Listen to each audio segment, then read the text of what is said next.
Everything should be working fine now. Good morning, everybody. Welcome, welcome. Today, we're going to be talking about the 50 cheapest retirement destinations. And what I find to be kind of humorous is this list is missing a couple. Now, I take these lists with a grain of salt.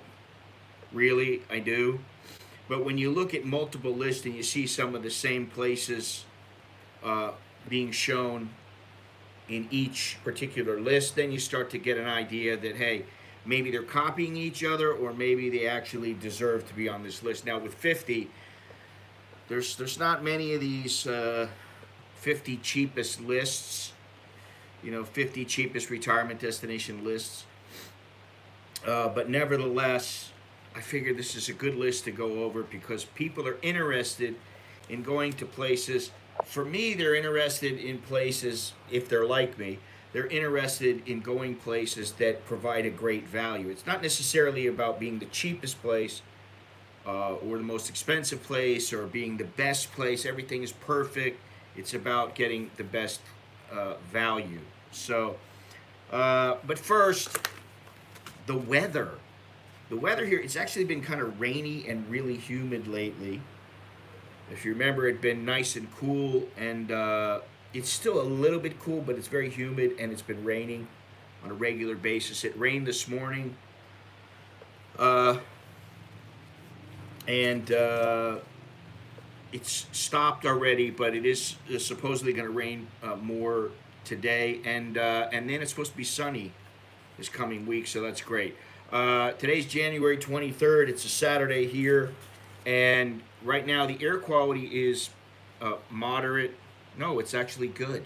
It's actually good for once. It's 47. The Thai baht is 32.96 to the dollar, so it's close to the 30 mark, but I prefer around 33.5. I feel a little comfortable there. 33.6. Anything lower than 33, not good, in my opinion. Temperature 75 degrees. High of 90 degrees Fahrenheit, low of 73, and the feel like temperature is 77 degrees. There is no wind right now and no rain. The humidity is 90%. Visibility is 6 miles, which is kind of the norm. Before I go any further than that, before I get started, this stream is brought to you by all those who contribute to the channel in one form or another, by leaving a thumbs up, by watching, by subscribing, and clicking the notification bell, by purchasing shirts, books, using the Patreon or YouTube sponsorship link down below. I believe most people have that. There's a join button or something if you want to become a member of the YouTube channel. And I am going to start adding a few things, a few goodies to these, to the sponsorship for Patreon and my website, and also the YouTube members. Then there's also my favorites, the CASHAPP, cryptocurrency, and PayPal. So there you go. Let's get that over with, and I'll tell you how I'm always looking for lists. I'm always looking for things that tell me what's the best, what's the worst. What's the most expensive, what's the cheapest, and so I'm always looking around. But I had a conversation with my buddy. First of all, the barista for the day is moi. I am the barista for the day. No females aside from my wife, and she is not here now. She's out exercising with Nicholas. Carlos, how's it hanging? How's it going? I'm assuming you feel better, and you're going to be coming back to Thailand real soon as possible. Anyway, she and Nicholas are out, so usually Nicholas is my barista here at home, but I made this coffee myself. Decided to stay away from Starbucks today. It's a Sunday. and I'd rather stay home. So that's why we are streaming from home instead of Starbucks or somewhere else. But yesterday, I had a conversation with a buddy of mine. I've talked about him before. He's a filmmaker, and he's got a place in Ecuador.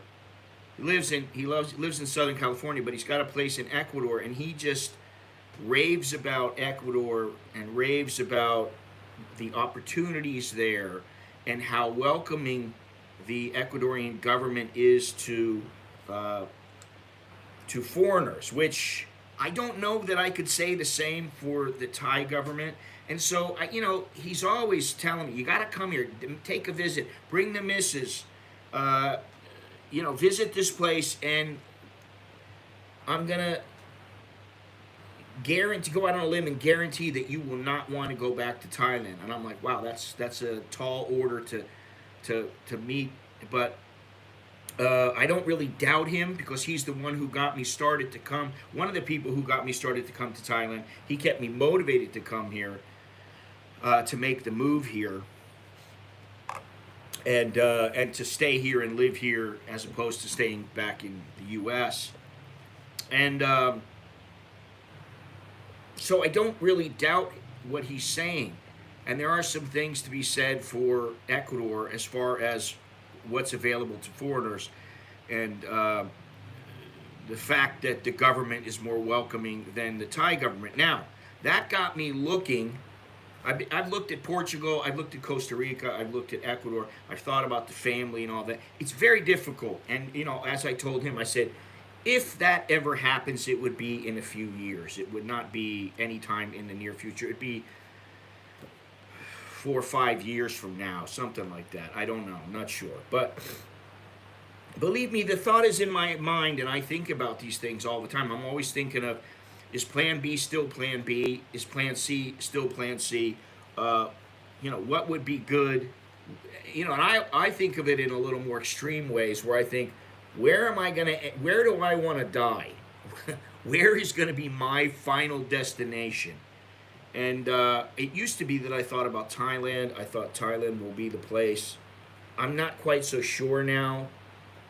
I still love the place. There's so many things to love about this place, but you just never know how things are going to go. Things are changing all the time. So anyway, I started looking around, and I found this article on 50 cheapest retirement destinations, and I decided to take a look. And I was surprised at what I found. There are a lot of people in Portugal from America, yes, and one of my friends has already started the process, and he can basically live there. He could live there now if he wanted to. He's not set to move over there.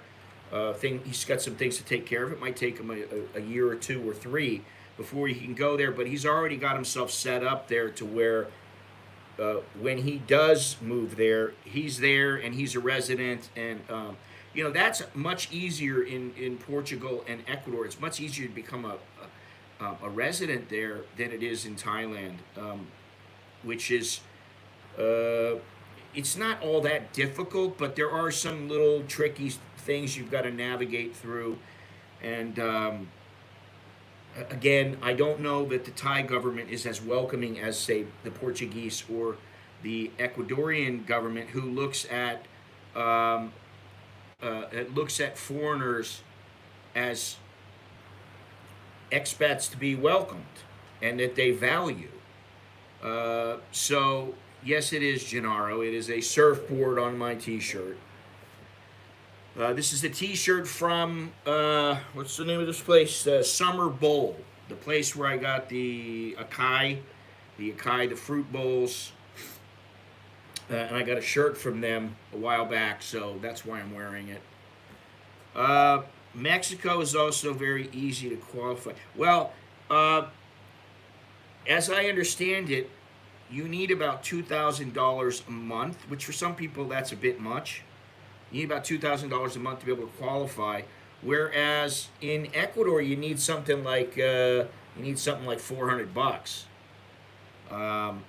If it's like your Social Security. So there are some things to be said for that. But one thing that I got to tell you guys, and I hate to start out with this, but Uh, one thing I wanted to say is that uh, one of the last questions I asked my buddy, because I just hadn't even thought about it, and I was like, I know they don't do that there.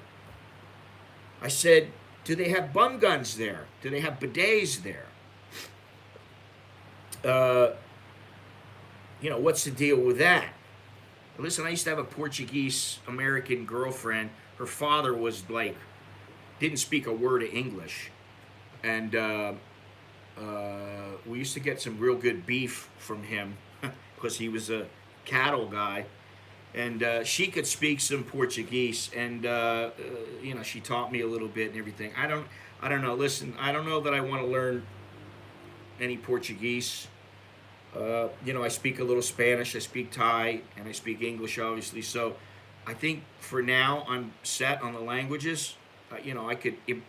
What happened? I'm having a few issues here, as always, with the electricity and in certain areas of the house. So, but anyway, what I found was interesting was that when I said to him, "Hey, listen, do they have any bum guns over there?"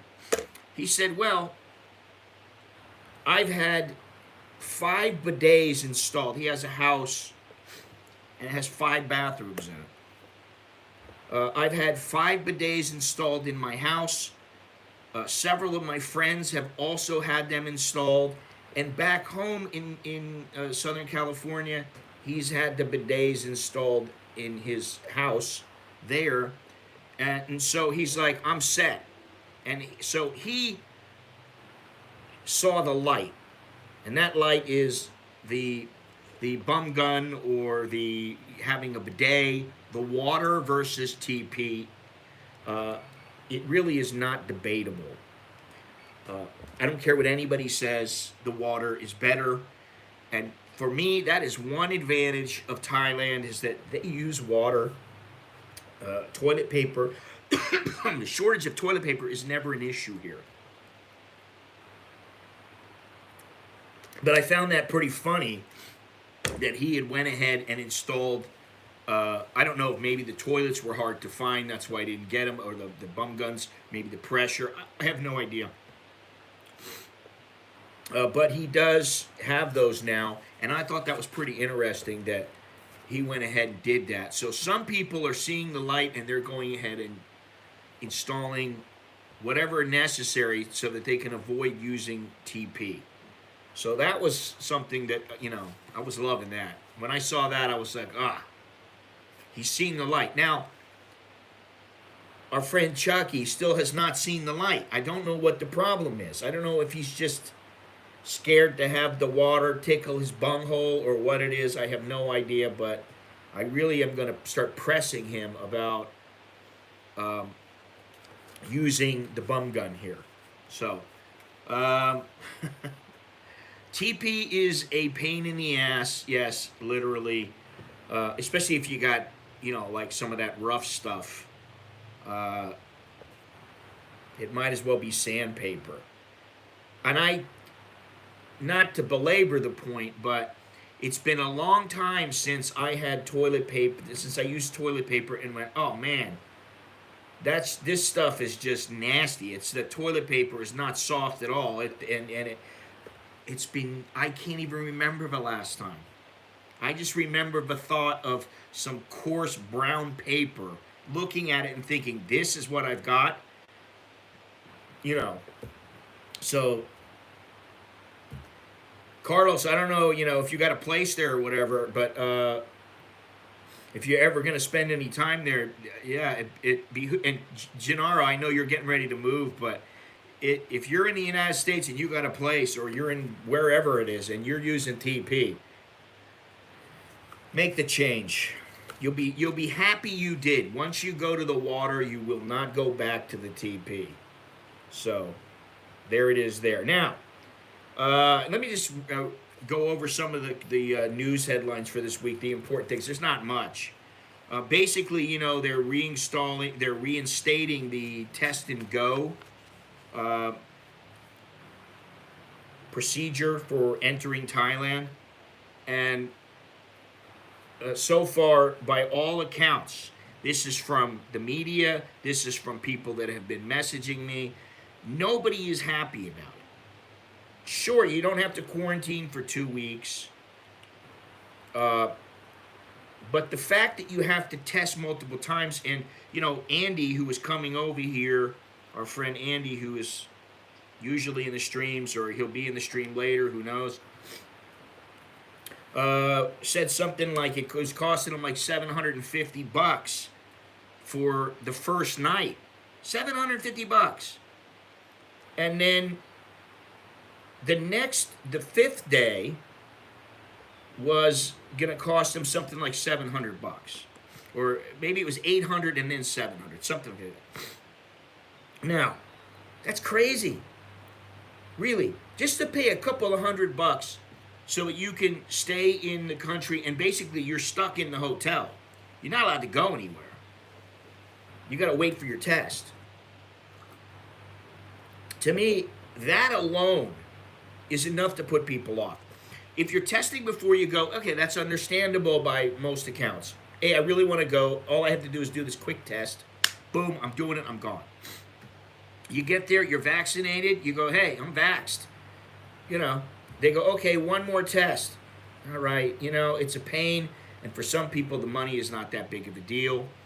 And now they're saying, take the second test. Okay. That's a bit much, but there's always the risk that you're going to test positive, and boom, you're going to be stuck in a hospital for at least 7 days.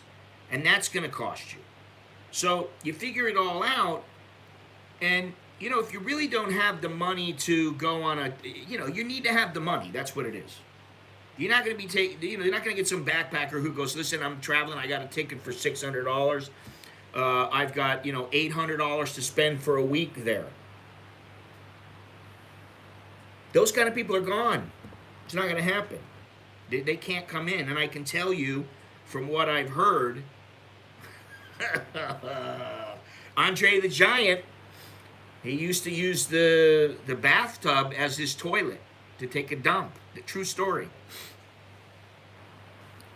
I grew up, I actually saw Andre the Giant. I only went to one wrestling event I think I went to two, but I only went to one when I was a 20-something. And that was, I think it was the first or second WrestleMania. I went to that, and Andre the Giant was there. But I've seen stories about how he couldn't get on, the toilets were too small for him. So he just used to... Anyway, we're starting that a little bit too early now. But, that's true story. Imagine that.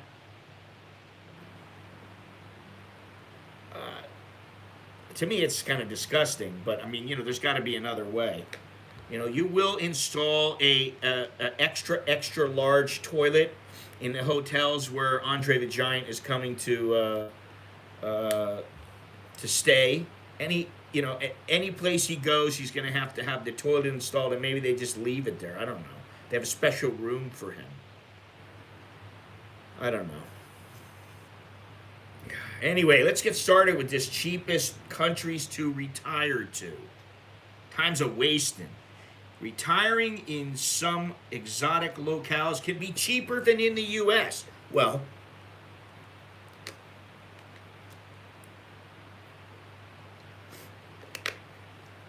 I think it's about value. Prices are rising in the U.S.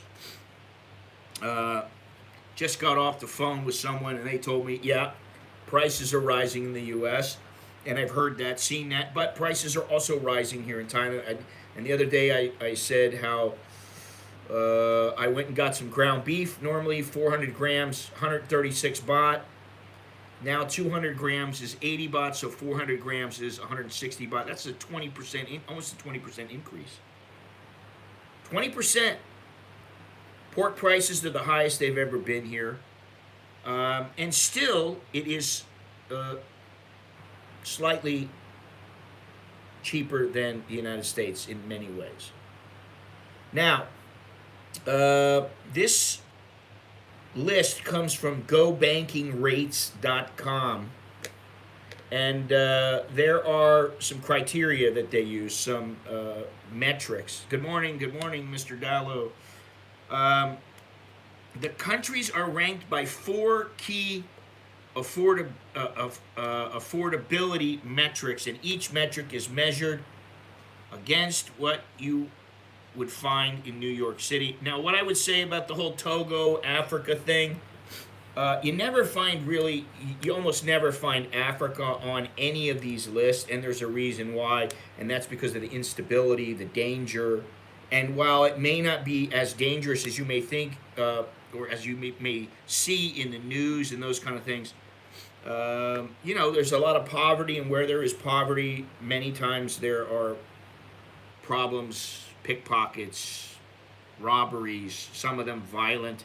And in Africa, one of the reasons why I've been hesitant over the years to go anywhere is because I just don't have enough money, because it's more expensive to stay in places that normally would, if you got a $50 hotel in Thailand, that hotel might be $200 in a certain country in Africa, because they've got to have security guards, they've got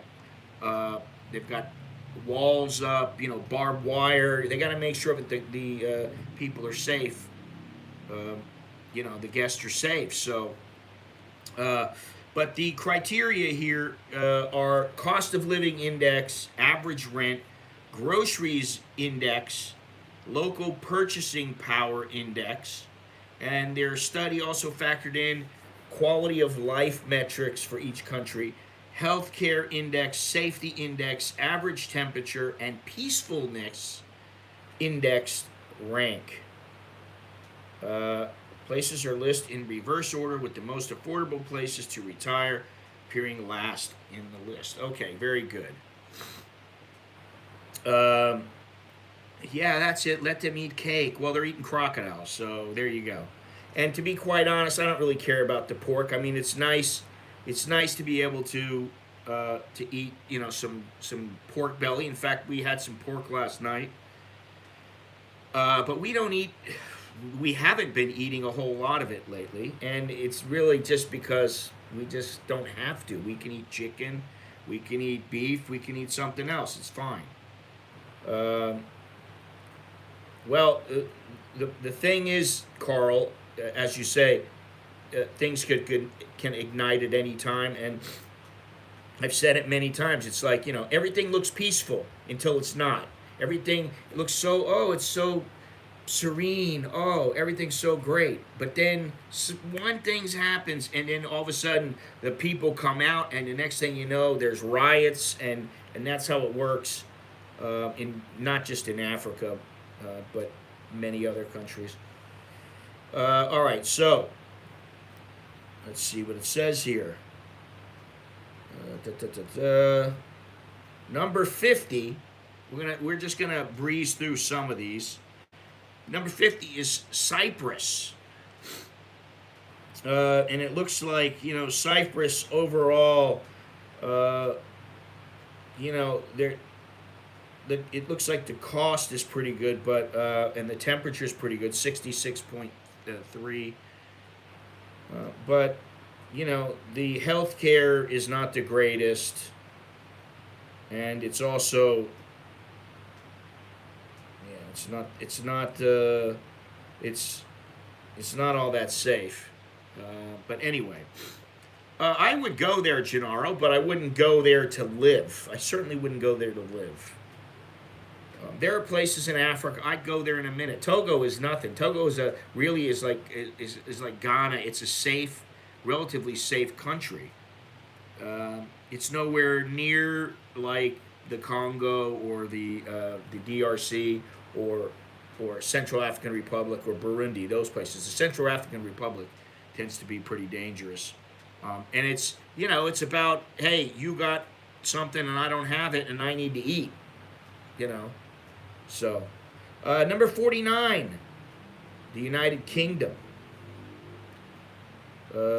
which, okay, we're talking about the 50 cheapest places to retire to. The United Kingdom. I don't know how it made it on this list. Purchasing Power Index 91.73, which is not very good. Peaceful Index rank 45. Let me see something here. One moment here. Yeah, it is not cheap in the UK. I've been there several times, and it's not cheap. I need to see something here because it's a little bit tricky how they have this set up.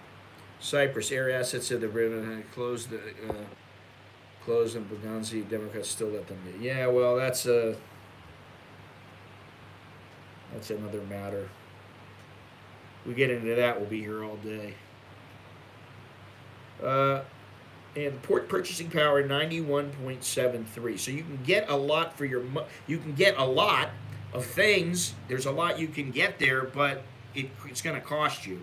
Healthcare is it says here 74.46, which is relatively good. I don't know why they've got the Peaceful Index rank 40. Okay, it's 45th. I see what they're doing. They have their index, but then they have these other Safety Index 56.29, which is I don't know how safe is the UK. I mean, I know there's some parts that aren't that safe, but Bosnia and Herzegovina. Jeez, I can never say this. Bosnia and Herzegovina, number 48. Peaceful Index rank 81, so it's number 81 on the list. How many do they have here? How could it be number 81 when they only have 50 countries? The level of peace in a country, according to the global peacefulness, was weighted triple. Okay, there we go. That's the issue.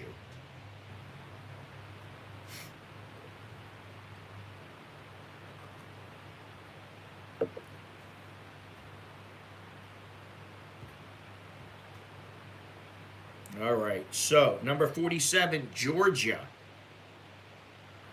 All right, cost of living index. It's very, very cheap there in Georgia. Peaceful Index ranking 99, which I would think if it's tripled means it's 33. 33 out of 50. Annual average temperature 55.2. Italy is number 46. I don't know. I never thought of Italy as a relatively cheap place, even out of the 50 countries they have here. Number 45, Greece. See, this really strikes me as strange overall.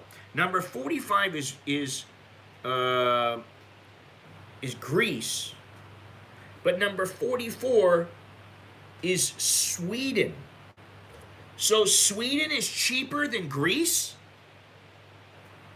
I don't get it. I'm calling bullshit on this list here. It's the Go Banking Rates. That's the name. I'll put the link up when I'm done here. Number 43 is the Netherlands. Okay.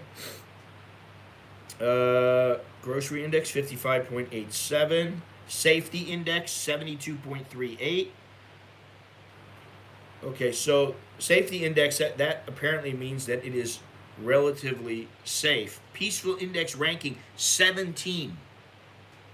So it is very, very safe in the Netherlands. In fact, Sweden is number 18.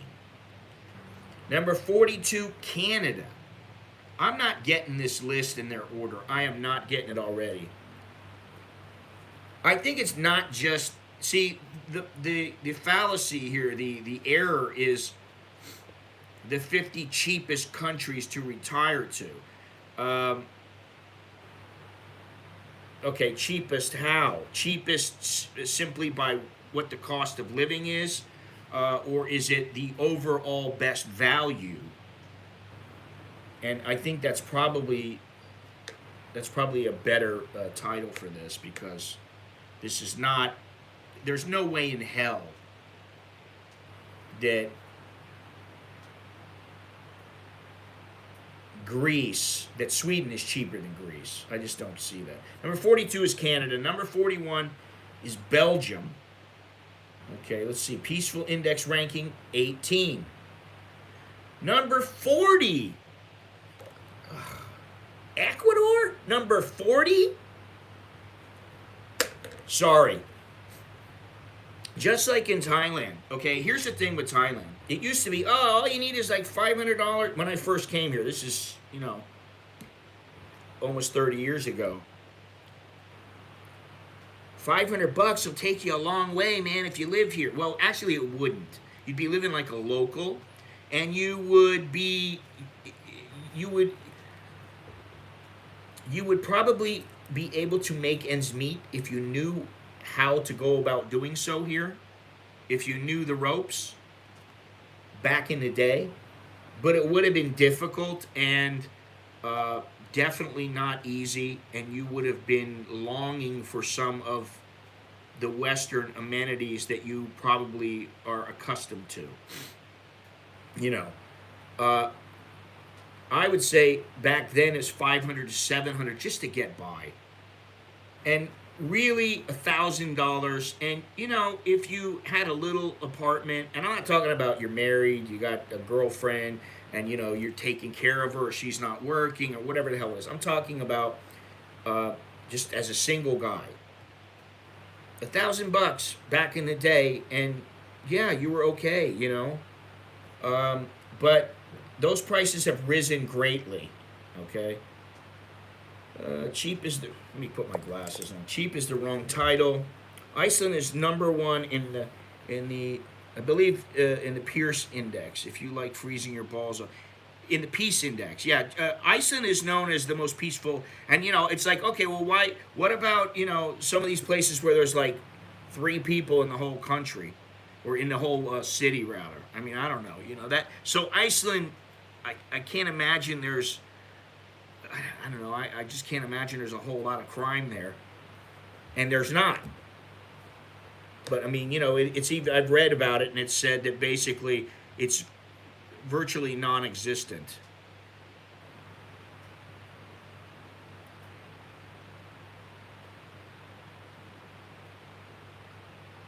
Well, I don't know about it being dangerous to go out at night in Brussels, because I've been there twice. One time I went out, and I went to some of the pubs at 2 o'clock in the morning. I came from the Netherlands, and we were out all night, and it was fine. But, it's all anecdotal. I don't know how safe overall it is, because I didn't spend that much time there. I only spent a couple of days there in total.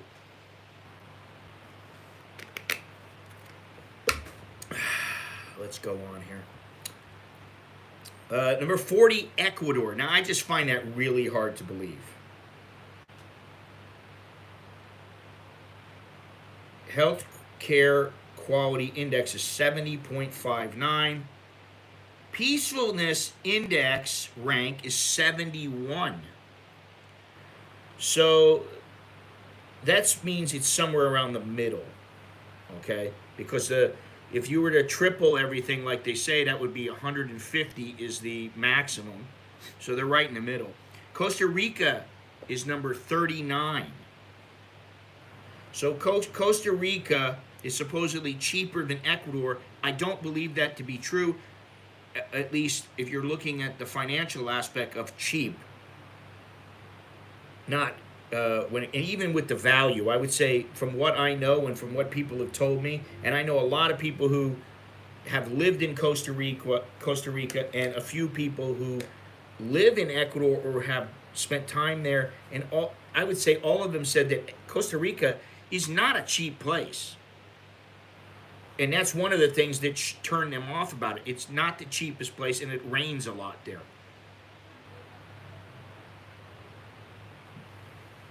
Number 38, Australia. So Australia is cheaper than Costa Rica and Ecuador and Canada. I feel like writing the author of this, and there's a reason why that really punctuates this that I'll get into at the end, and we'll see if you guys notice. Number 38 is Australia. Peaceful rank is 13.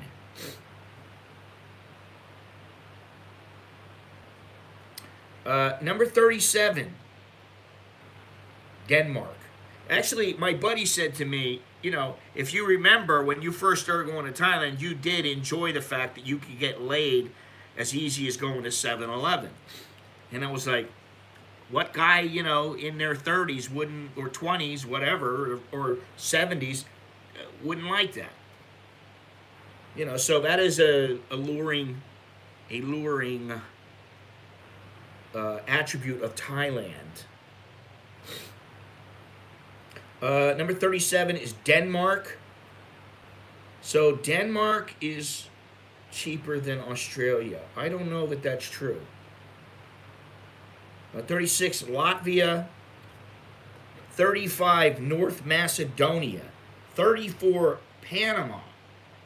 Now, getting back to, you know, before Thailand, it was, you know, 500 to 700 was the bare minimum. Then it's, oh, well, you know, 1,000, you can live decently.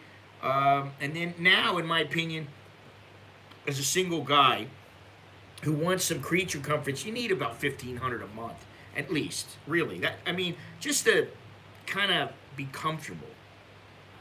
You know, if you're smart with your money and you know the ropes, yeah, you can get by on less. But I mean, you know, if you want a little buffer and everything, about 1,500.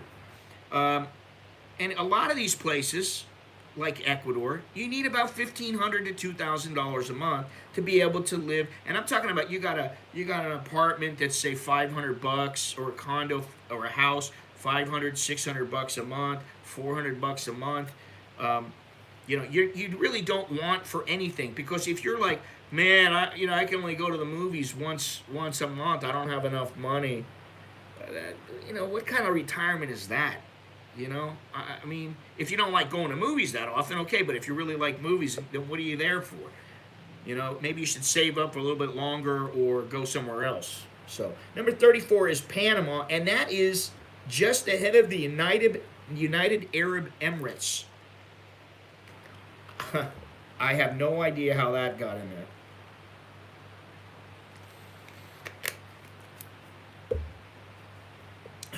Number 32, Uruguay. This list is whack. All right, I didn't really look at this closely. I just saw the list. I breezed through it. I saw a couple things. I went, okay, whatever. Number 32 is Uruguay. Number 31, Japan. Japan is one of the most expensive countries to live, in my opinion, in the world. It's in the top 5 at least. To be safe, we'll say top 10. Latvia was number 36. Okay, Andy, we were just talking about the test and go, and how right now the test and go has got a resounding thumbs down. The test and go version 2, take 2, test and go take 2. That's what I'm going to call it. I'm looking at, this is from the Tiger, and I've had several people message me, and you know, a lot of people tell me I'm not going there, especially like this. What I mean, you know, it says right here. I'm going to read some of these comments from the Tiger that were given to them. Okay. I don't feel like searching through mine because I got to search. But they were smart enough to put these aside.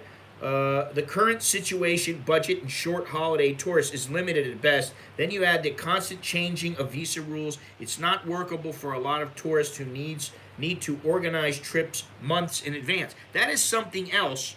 And I will tell you that I heard someone involved in the tourist industry, a woman, who said, once things become finalized, you know, they say, okay, February 1, we're changing it. Once that happens and you can start applying and everything like that, it takes about a month for the people to start rolling in. It may be 2-3 weeks, but those are smaller numbers, and then it takes about a month for them to grow to a respectable number. So you're looking at a month in advance at least, and so I understand what this guy is saying. This next guy, my kids and grandkids were going to come in March. Planned on dropping 25 to 30,000 U.S. on the Thai economy while here. While the second PCR test requirement was just too much for them to deal with, they traveled off it and said they never saw so many absurd requirements. You know, I still will say that I think in some ways they're a bit out of touch with what I know. They're trying to walk the line between safety and garnering the tourists, but I think that sometimes they're a little out of touch with just what people are willing to do, and they have a higher opinion of their country than they might need to, or they should have. And while their country has some great tourist attractions, and it's fantastic as a tourist and as an expat, but I think that they failed to realize that there are a hell of a lot of other places to go. For instance, in the United States, people will go to Mexico. People will go to the Caribbean. People will go to other places. People will go to the UK. They'll go. Because they may not have to do all that much to get into the country. They're not willing to go through this stuff. I went to Thailand in late November under the first test and go and stayed 4 weeks. Turned out I was really lucky and had good timing. For me to go back again, they need to drop every restriction and go back to normal. Too much of a risk going to Thailand during these times. Now that is something that some people don't think about it, and that is the risk of testing positive and being stuck in quarantine and having to pay for that. Not everybody wants to do that. This guy says Thailand is going to lose a significant quantity of tourists if they proceed with the new test and go rules. Why can't they just accept RT-PCR tests that travelers get 72 hours before departure to Thailand? Because they think somebody's going to get something before they come here, while between that time, and then they get on the plane, maybe they've got something, or by the time they test the first time or the second time, they're going to test positive. Oh my God, there's going to be an outbreak. I think they need to really consider what's good for their people and not just for the safety of their people. They need to think about the safety of their economy. It's too complicated and risky. I think they need to consider that asymptomatic tourists pose little threat if they are responsible and use a mask. Well, that's part of the problem. Some of the tourists are not being what they consider responsible, and I'm talking about those who are down in Phuket and they're having problems with them, and they're actually going to the different countries, the embassies of different countries, and they're saying, hey, these guys are not wearing them. We're going to deport them. We're going to fine them. We'll jail them, whatever. And so the people are just like, screw you. And that's how a lot of tourists are. I mean, you look at some of these knucklehead tourists, they go to, like the moat over in Chiang Mai. They're at, and they've got some wall in front of them that's an ancient wall, and they're pissing on the wall. I mean, some people are not all that bright. Hey, let me piss on the wall. Well, how much we talking there, JRD? Super chats. Remember, I only get 70%. So, if you're giving me $2, no, it ain't worth it. $5, it ain't worth it. Sorry. It's, what time in the morning? 9:15 in the morning here. Now, I do have coffee here, and I've got some coffee tequila. I still have some of that left. I believe that was the Longhorns who brought that over. In fact, I know it was. Chowderhead and knucklehead. Well, it both means the same thing. Dumb shits, knuckleheads, chowderheads. They're just foolish. The foolish. Actually, it says on my shirt. Where's that shirt that I have? I'll give you the lowdown. Because I don't even know I don't remember the exact definition. Well, start talking figures. $3. Well, $3. Come on, buddy. $3. You're gonna have to do better than that. At early morning, I get fucked up on tequila, and the next thing I know, I'm done for the day. I'm gonna have a hangover tomorrow. No, thank you. Thank you for the $3, though. I appreciate you contributing to it. You're gonna have to start talking some real money. We're talking about grab, or what is it? Rap God type money. Don't talk in the single digits. Talk in the triple digits. All right, we're at 31. 31 is Japan. So that's tequila. This one right here is quite good. It's a little dusty. I just dusted it too. There we go. Listen, I need some Cash App money. I need some Apple money. I need some PayPal money. And it can't be $3 because I'm not getting drunk. You know? I'm sorry. I like tequila and everything, and I'd love to help you guys, but, it means me. Well, I could probably use this, but I'd rather just go get my shot bottle. This was good stuff, actually. It's what's the name of this stuff?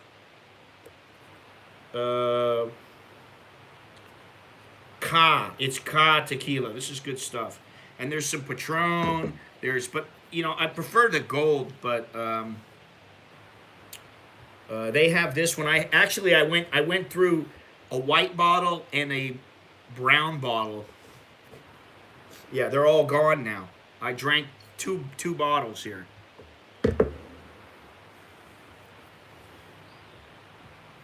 I love how JRD he stipulates how much is necessary. Number 30. More expensive, I guess, rather cheaper than Japan, New Zealand. New Zealand is number 30. Japan 31, New Zealand 30, 29, Albania, and then the next one's really it really surprises me a bit, because I always thought this place was kind of expensive, and that number 28 is Argentina.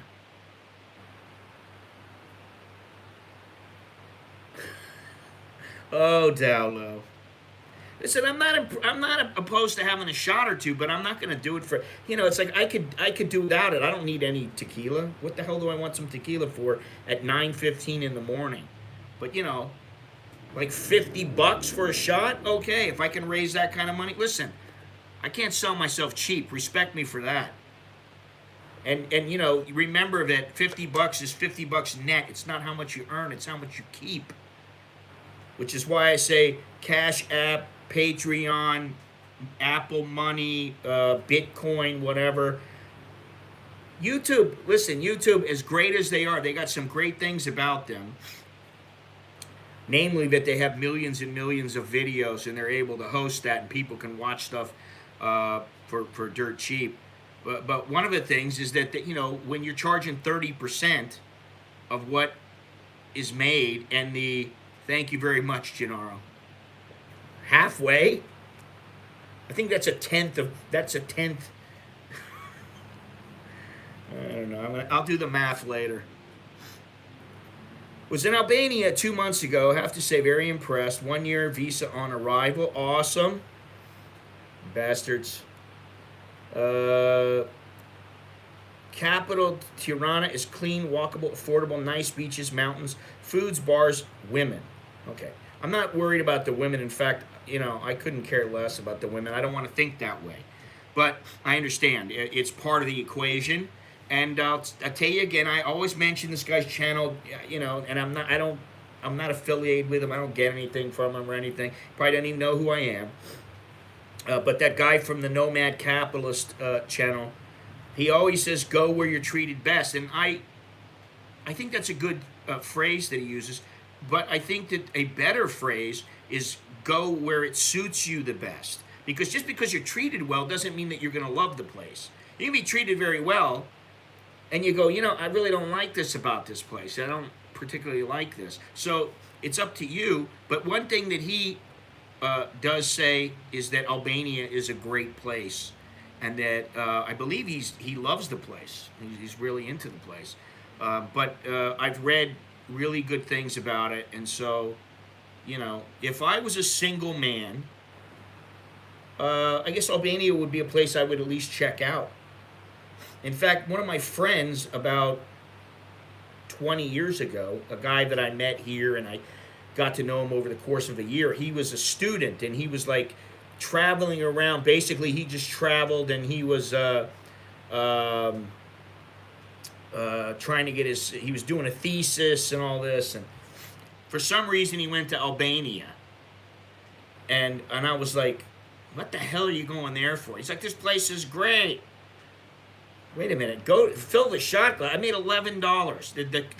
The fund was $50. And I'd probably work with you guys a little bit, but like $50, and I'm not even getting $50. Miss you playing music on your streams. The drinking ones were good too. Carl, how you doing? You know what? I don't mind doing that once in a while, but I run the risk of, they just sent me a message that I have a particular stream. It doesn't really matter what the stream is or whatever, but it's pretty old. And I made it private just because I was like, this stream is shit. I didn't like it. And there was music in it. There was music in the background. And I didn't think anything of it. And this is like 3-4 years ago. I got a message today, and it says, you've got a copyright claim, and please check your video and see what you want to do. Do you want to dispute it? Do you want to delete the music or whatever? And there was like 5 different tunes, and it said, sorry, we can't even play this video. Which I was like, okay, well, it's private anyway. I don't really give a shit. But I was surprised at that. And that's the thing with them. It's like things go good, and then all of a sudden they go, oh, sorry, shut down. You can't even watch it. That's what happened to the last tequila stream when I streamed that I was drinking tequila. And I ended up getting smashed. I was playing all this music, and they went and they just blocked the video. You can't play it at all. So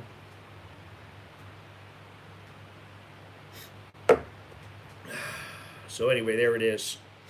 Number 28, and this is the one that surprises me, is Argentina. I was under the impression that Argentina was a fairly expensive place. Okay? So I don't know how they came up with this. I don't know if there's any comments on this or not, but I'm going to take a look once we get to the bottom. I'm going to look and see if they allow comments. I know you can message the person who wrote the article. I don't know if they would respond, but there are a few things I want to know, and I will tell you at the end what 2 of them are, because I found it quite interesting that they weren't shown in here, but actually there's more than that. But number 27 is Finland. Now, Finland is not an inexpensive place. It is peaceful. It is safe. Good health care.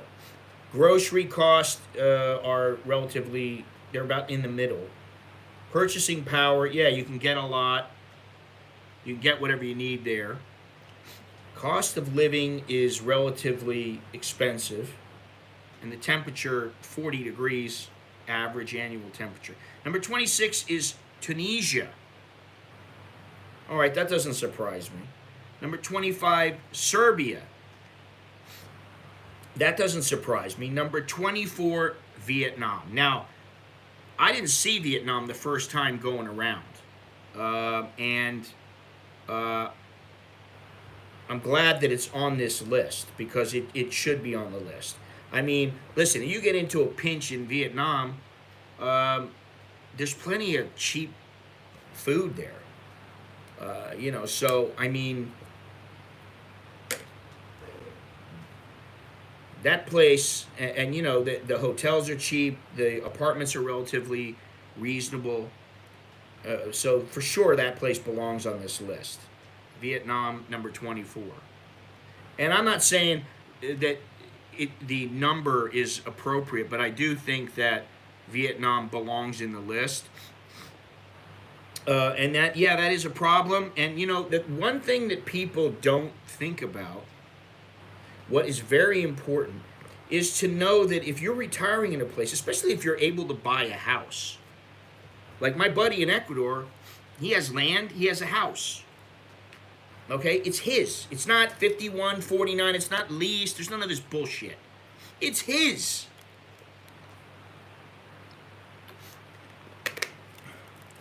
That provides stability.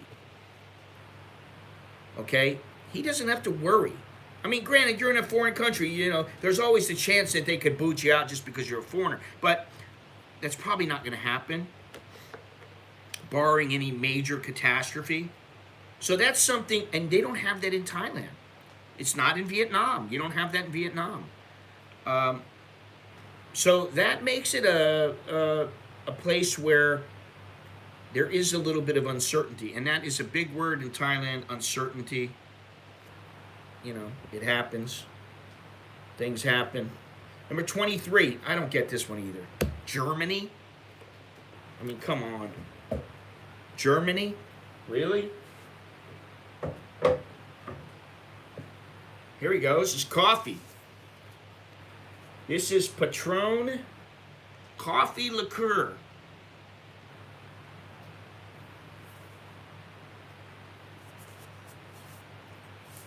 As you can tell by the bottle, this is an aged coffee liqueur.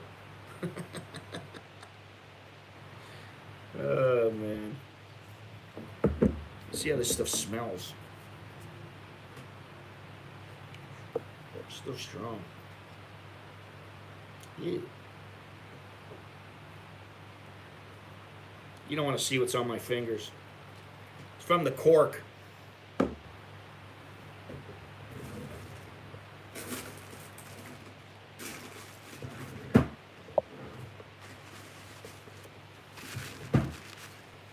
Anyway, Germany, number 23. Yeah, it's more expensive to retire in Malaysia, and that doesn't surprise me all that much. But you know, the thing is, if you do have the money and you do retire there, you have, well, I would say you would have more stability, except that they changed it and they didn't grandfather anybody. So, you know, this is the thing. You know, it pays to do your homework and to check around and see what's in the fine print. Okay, so number 23 was Germany. I don't really buy that. Okay, so it's a little Germany. It says here Germany overall is more expensive compared to New York. The purchasing power index is actually less than New York, but the cost of living is better. Grocery index, it's better. Yeah. Nepal, number 22. Cost of living, excellent. Yeah. Purchasing power index, not great. Grocery cost index, it's good, but healthcare, no thank you. Safety, all right, fairly safe. Peaceful index, actually, it's not that peaceful, it says. It's right around the middle. Number 21, God, I don't understand these. Number 21, Kuwait. And number 20, Qatar. Yeah, I don't understand where they came up with these with this list. Number 19, Lithuania. I've actually heard good things about Lithuania, and also Latvia. Number 18, Oman. Okay. I'm not living in any of those places, but you know, there's not a chance in hell I'm going to live in Oman or Qatar or Kuwait. I don't see it ever happening. Number 17, Hungary.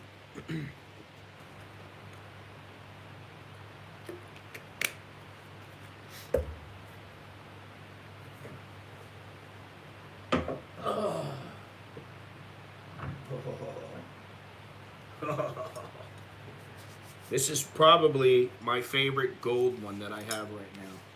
I don't know. It's either this or the Cobb. There we go. Since we're talking tequila.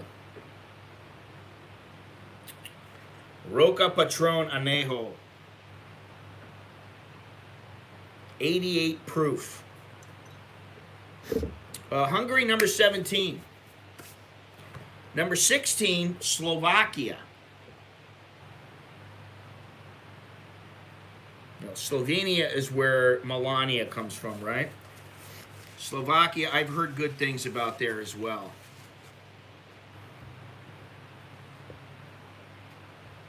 Let's see.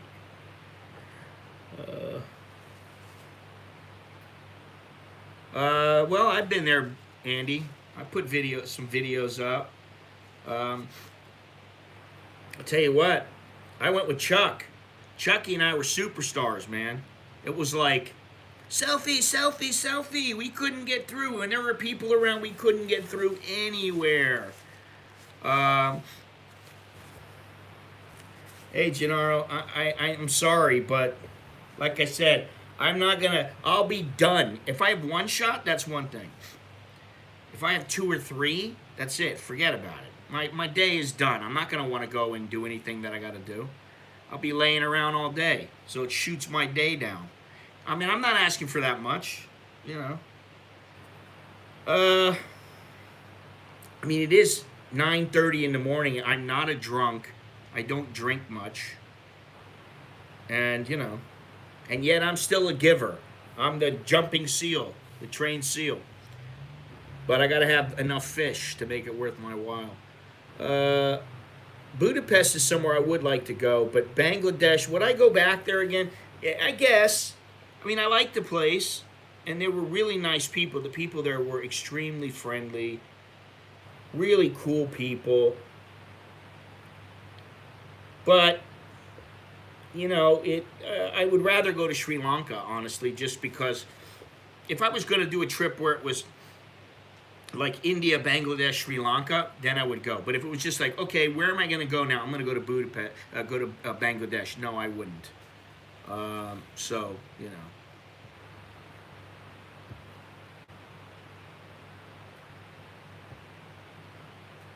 All right. Slovakia, Estonia, number 15. Now, I was under the impression Estonia was not a cheap place. Cost of living index, it's 50.93, which puts it at quite a bit more, quite a bit cheaper than New York City. Grocery index, 36.57, so quite a bit more inexpensive there. Peaceful index rank, 37, which that's about, yeah, so that's about number 12 on the list out of 50. Number 14 is Chile.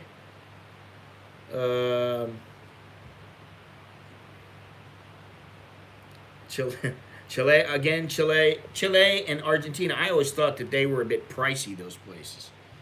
I always thought you need at least a couple grand, 2-3 grand to live there and be very comfortable as an expat. But I could be wrong.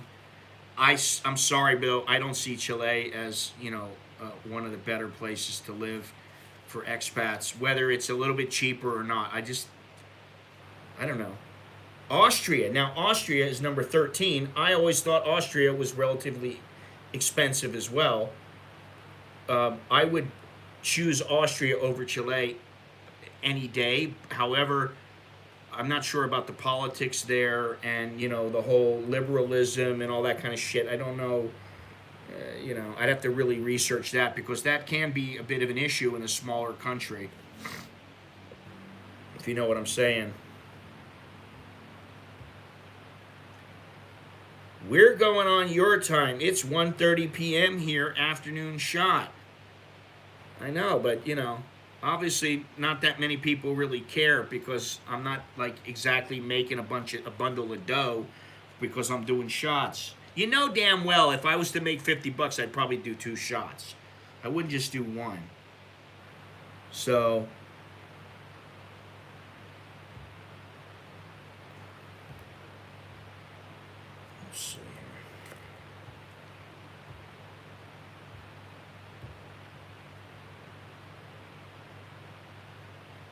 Number 12.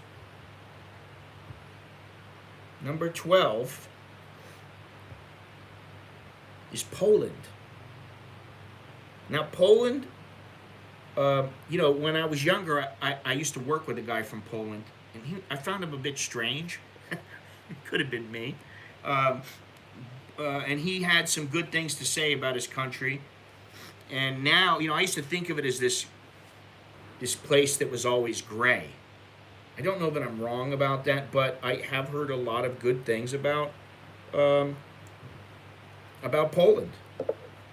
So, cost of living index, it's fantastic, 40 compared to 100 for New York. So, and relatively peaceful, but very cold. Number 11, Croatia.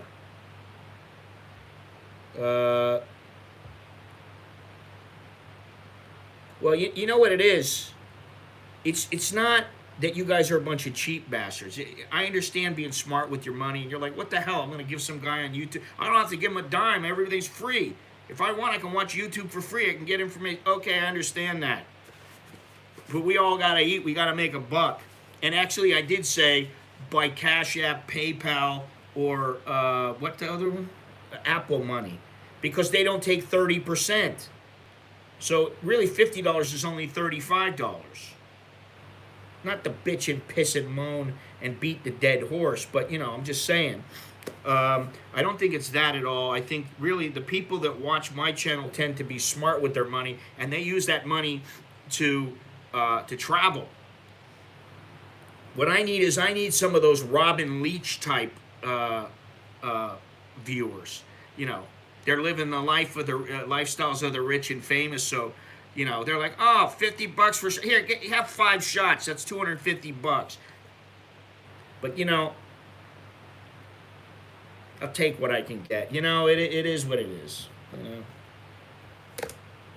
if it was that easy, everybody would be living like that. Shit. All right, let's go on here. Number 11, Croatia. If I was that anxious to drink tequila, I would have already drank it. However, I tell you what I'm gonna do. I'm gonna show you guys how. What's the word I'm looking for? Willing. Able. Let me see if I gotta see if 1 second.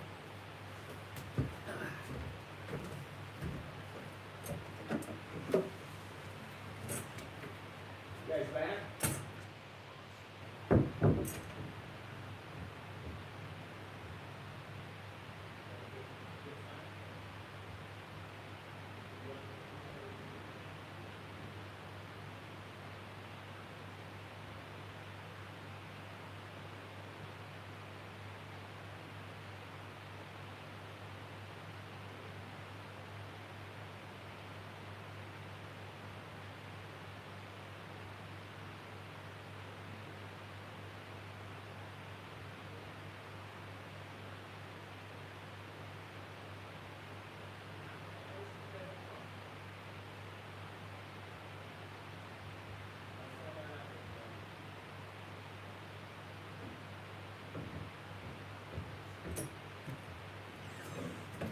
All right.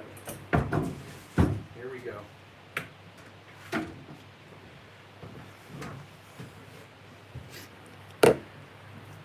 So my wife and Nicholas are back.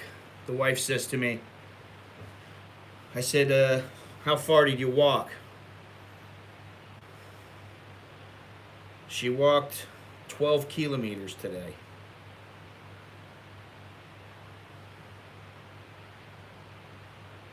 Well, there you go, Andy. $100 super chats. What's he? I don't know what he's giving for it. I'm not doing anything, you know, like overly kinky or crazy. But you know, it is what it is, man. Now, number 11 was Croatia.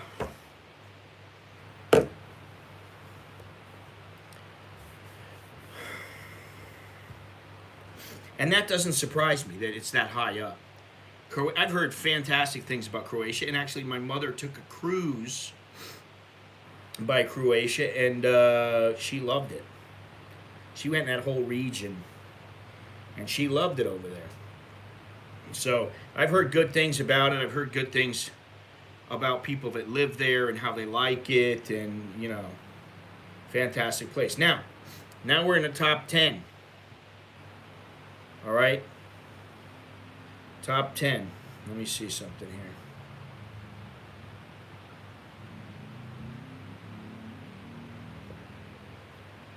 Let's see if what these look like. All right. Wow. Some of these are surprising. Let me double check this here. Hey guys, do me a favor. Leave a thumbs up and subscribe. Don't cost you anything. You don't wanna watch me drink a shot of tequila. I completely understand that. No problem. But leave a thumbs up, subscribe. You want a t-shirt or something, go look down in the description. We're at the top 10 right now. So let me see here. There's something I need to do real quick. Let's see.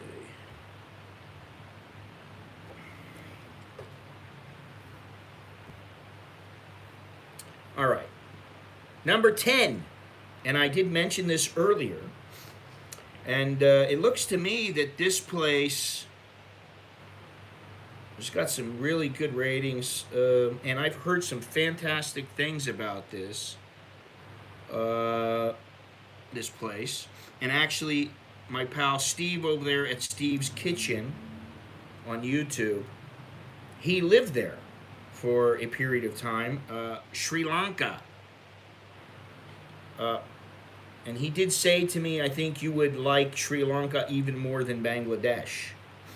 I don't know if that's true or not. I did like Bangladesh a lot.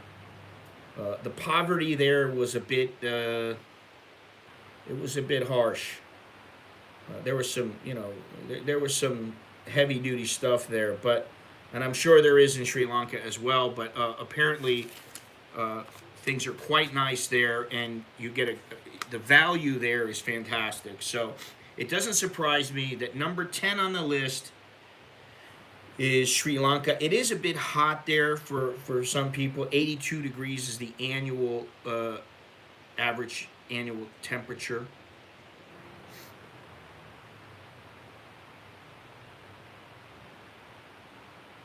You probably can't hear that, but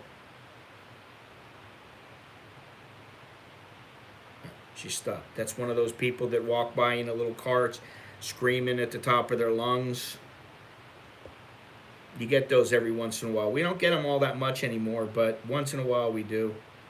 You can barely hear her. So, number 9, Spain. Spain is number 9. Now, I know someone who lived in in Spain, number 9.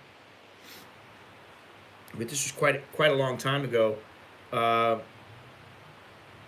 and he didn't have a whole lot of fantastic things to say about Spain. But that was, a while ago. I don't know how it fares now, but obviously it's been on many lists that I've come up with. I've read several lists, and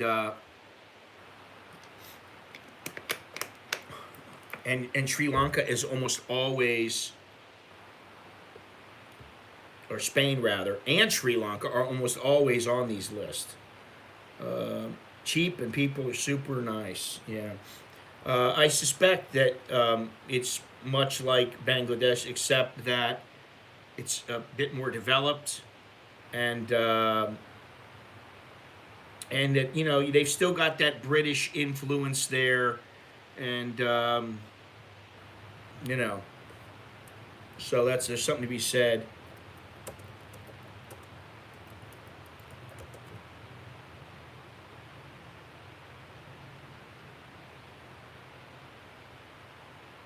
Let's see here. Buddhism is the number one religion in Sri Lanka.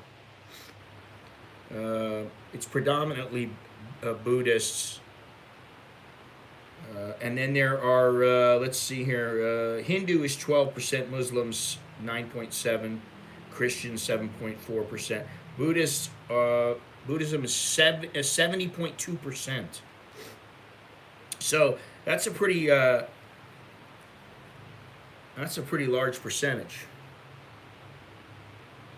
This is a retirement list. So Spain is really it's rated in the top 10 in numerous lists. And you know, I personally think from experience and from people that have lived there that again this it might, I don't know why it rates there, maybe because it's considered first world. I don't know. I have no idea why it's in there. I haven't been there, so it's hard for me to say. I do know, you know, about the only time that I thought about going to Spain was to do that walk. What is it, El Camino? What the hell, Santiago or whatever it was. You know, I thought about that. Me and the wife thought about that a while ago, and yeah. So I don't know how I feel about Spain. You know, I will leave my judgment to others, and I'll make a decision of my own when I go there. Number 8, Indonesia. Now, I did read that Bali is considered one of the premier destinations for expat retirees. I don't know that Bali is the best place because there are numerous islands you can go to, numerous places in Indonesia where for a relatively reasonable price you can get a nice house, you can get a maid, you can get a cook, you know, you can do all kinds of things. And I will say that I've been to several parts of Indonesia, including Borneo, and also Bali and Jakarta, you know. And I really like Indonesia a lot. That being said, it's good as a tourist. I don't know how it would be for me to live there. Maybe Bali would be good, but I just don't know. You know, and that's why I always say spend a month or two, if you can, in a place you're considering moving to. But yeah, that's the thing, is that traveling to a place and living there, much different, much different. Good morning, Niall. You know, that's it's kind of redundant now. You know, if you got half a brain, unless you got some company that's going to show you around and show you the ropes and make sure that you're well taken care of, it pays to at least spend a little bit of time, you know, in a place that you plan on moving to. Spain has nearly 400,000 British people retired there. Well, there you go. Not everybody wants to live with 400,000 British people. I've had a run with a bull in Spain. I would not do that at my age now. I wouldn't go do it. The thought of me getting gored in my thigh and having somebody snap a photo of the horn going through my leg and then wondering, are my balls okay? Do I still have my pecker? That's enough to say, I don't need to run with the bulls. You know, I mean, I like to take risks, but and I know that it is a calculated risk. If you do things right, you probably are not going to have any problems. But still, no thank you. Maybe when I was 21, 25, and I was nimble and light on my feet, but right now, no, not gonna happen. I just don't feel the need. So, all right, so that is number 8, Indonesia. And not everybody will like Indonesia, but I personally, you know, I've been there, and I've been there for work, and I've been there for pleasure. I went there for boxing, for many fights.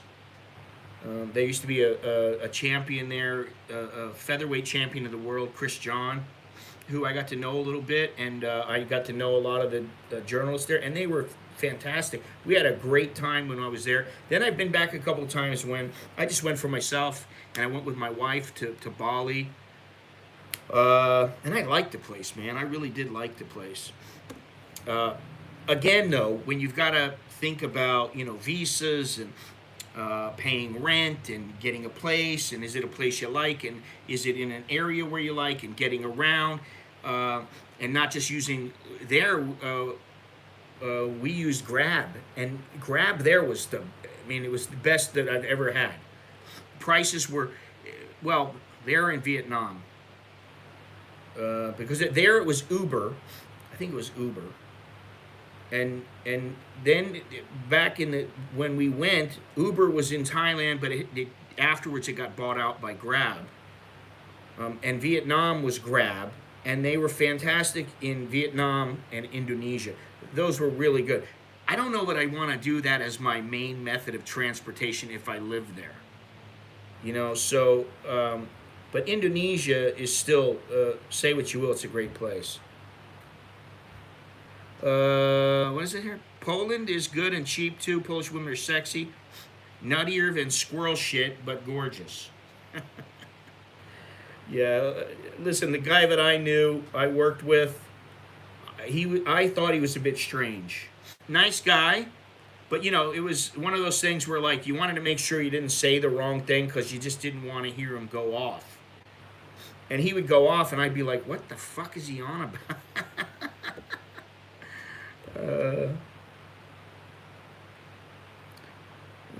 Let's see here. Andy, not a good place to take a boogie board full of weed, apparently. I was on Bali at some stage. His friend is Balinese. Well, I don't know why you would need to take a boogie board bag full of weed. I don't know why you would want to even risk smoking some weed in Indonesia. I understand it's only weed, it's not a big deal, but I think the penalty is enough to, at this point. Now, if I was 17 years old, stupid, smoking weed as much as I could get my hands on it back in the day, I don't know what I would do then. I might get myself in trouble, and I'm glad.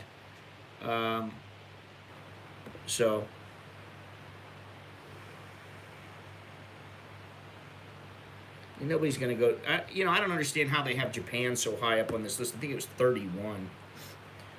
Just to put Japan on this list at all, I don't think Japan belongs anywhere near this list. Anyway, number 8 was Indonesia. Number 7, Bulgaria. Now, I've also heard a lot of good things about Bulgaria. I've also heard, I hate to say this, sorry, but the women have mustaches and all those kind of things.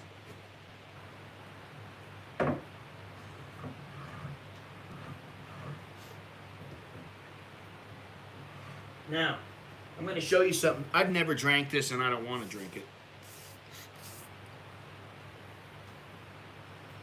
This is a rum. Isan Natural Sugar Cane Rum. I don't even remember where the hell I got this from, to be honest. I don't know if someone gave it to me, if my wife brought it home. I can't remember. But this is what she's drank out of it in about 2 years. And I think that actually Longhorns drank some of this.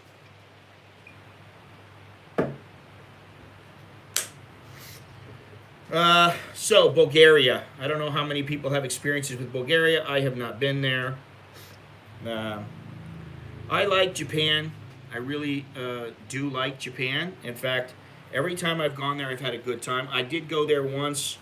I think it was 2008, and I went and covered the Pride fighting when Pride was still around, and that was I had the best time, man. It was fantastic. I hooked up with a couple of photographers, and it was just, yeah, it was really memorable.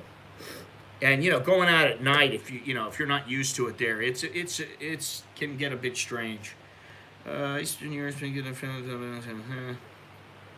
So they used to look a bit manly in Soviet days. Well, from what I hear, some of them still look a bit manly. I'm just passing on the message.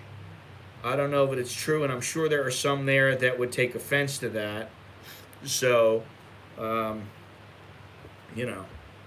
listen, there are good-looking women everywhere, damn near everywhere. And I'm not going to say some of the places where I don't think there's very many good-looking women, but figure it out for yourself. We could do a list. Where are the worst-looking women in the world? The ugliest women in the world. Does anybody have a list for that? Let me see here.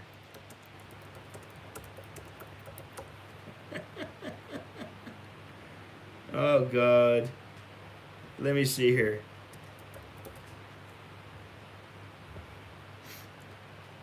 Wow, ugliest actress celebrity. Sarah Jessica Parker. Tori Spelling, Uma Thurman, Kristen Stewart, Penelope Cruz, Jennifer Hudson, Cameron Diaz. Wow. Okay, here we go. This is from the Insider Monkey. I'll finish up the other list in a few moments. We're on number 7, Bulgaria. Let's go to number 6 real quick, get that done. Romania. Now, I don't know, but back in the day when I was a youngster, I liked Nadia Comaneci. I just liked her. I don't know why, but I liked her. I'll admit it. But Romania is number 6. I have heard some really good things about it, but then again, I've heard some not so good things about it. And when I say that, it's not like I've heard 1 or 2 really good things and 1 or 2 bad things. No, I've heard a lot of good things. Maybe, I don't know, let's say 20 people have told me, oh, Romania is great. But I've also heard maybe 10 that were like, not so good. So there we are there. That's number 6. Now, this is not my list. Don't take offense. I'm just reading the list. So get over it, ladies, if you're from one of these countries. Oh, yeah. Papua New Guinea. Listen, I've considered going to Papua New Guinea several times. Ireland. Oh God. But I have considered going there a couple of times, and it's not cheap to get there. Just getting there is a little bit difficult. And then I saw a couple things where I thought to myself, man, I don't want to. The last thing I want is to go to a country and have people challenging me, constantly wanting to fight about something. I just don't want to deal with it. Not to say, oh, hey, I'll duke it out. No, it's not like that. I don't want to. Win or lose, that doesn't matter. I don't want to get in that kind of a situation where I've got to. And I did see some things about Papua New Guinea where, you better stand up for yourself there, or you might get run over. We'll put it that way. England, wow. Harsh words. All right, let's see. Who is beautiful and what makes someone beautiful? Scientists have tried to come up with answers, da-da-da-da. I think it has to do with the symmetrics, and that's what I've seen on several websites, is the symmetrics of the face and the body. But let me go on here. I don't want to get into... we'll also... I'll tell you what we'll do. We'll do another one real quick. What time's it? 10 o'clock.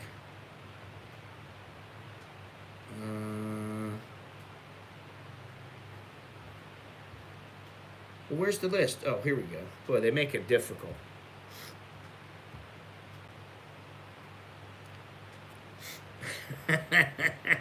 Wow. Oh my God. It says here, number 15, African countries, Nigeria, Zimbabwe, Ethiopia. Now, I don't know that that's true, Ethiopia. And I mean, I don't have very much experience, obviously, but I remember that there was a girl who worked as a liaison at the hospital that I used to live by, and she was from Ethiopia, and she was, I mean, she had some bunda on her, but she was fairly attractive. She wasn't a bad-looking girl. But anyway, those are the number 15. It just says African countries: Nigeria, Zimbabwe, Ethiopia, and it says there were no African countries among the beautiful people statistics. So we got this entry from forum users. All right, let me see the next one. Number 14, Peru. That's a little surprising. Well, I don't know. If you go out to some of the villages in Peru and you watch some, like documentaries and stuff, they don't exactly look the greatest from what I've seen, but that doesn't mean that there's not beautiful women everywhere in Peru. I think a lot of them would take offense to that, but ooh, now this one I know they would take. Canada, number 13. Wow, the acceptance rate of this is 24%.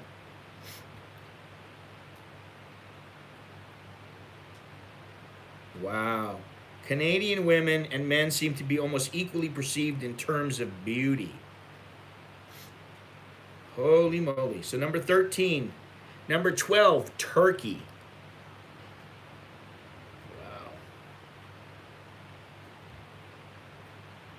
Wow.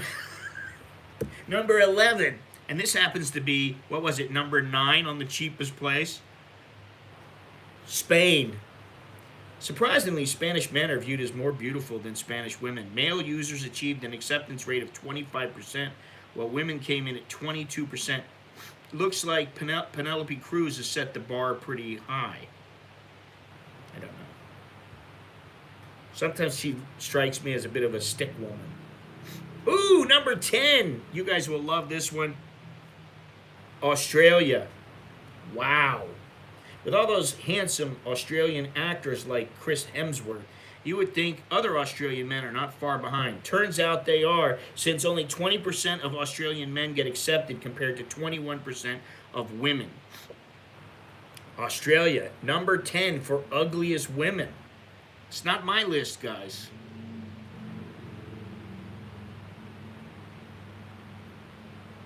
Wow, crazy, man.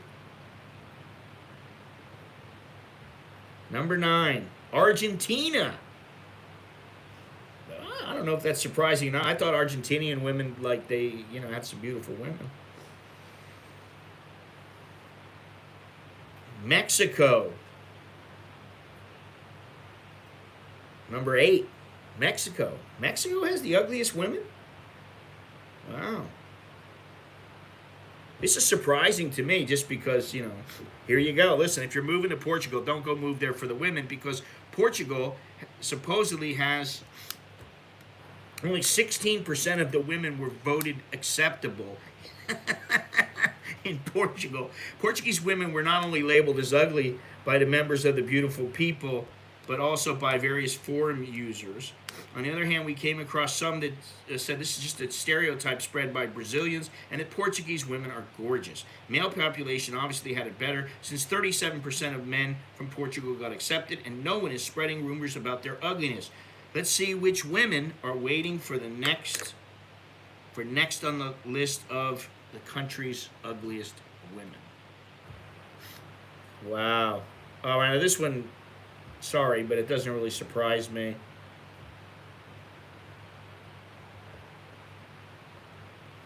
Let's see here.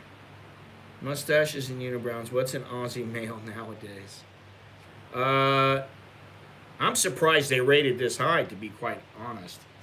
And I know that there are some, hotties out there and stuff.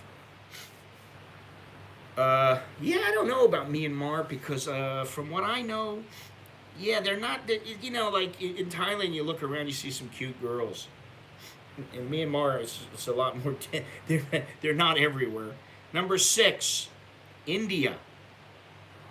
Indian women are generally viewed as exotic and stunningly beautiful, having been crowned 5 times as Miss World. Turns out this only goes for models and actresses, since just 16% of women who applied to Beautiful People got accepted to the site. Wow. They still did better compared to men who only managed to get 15% accepted.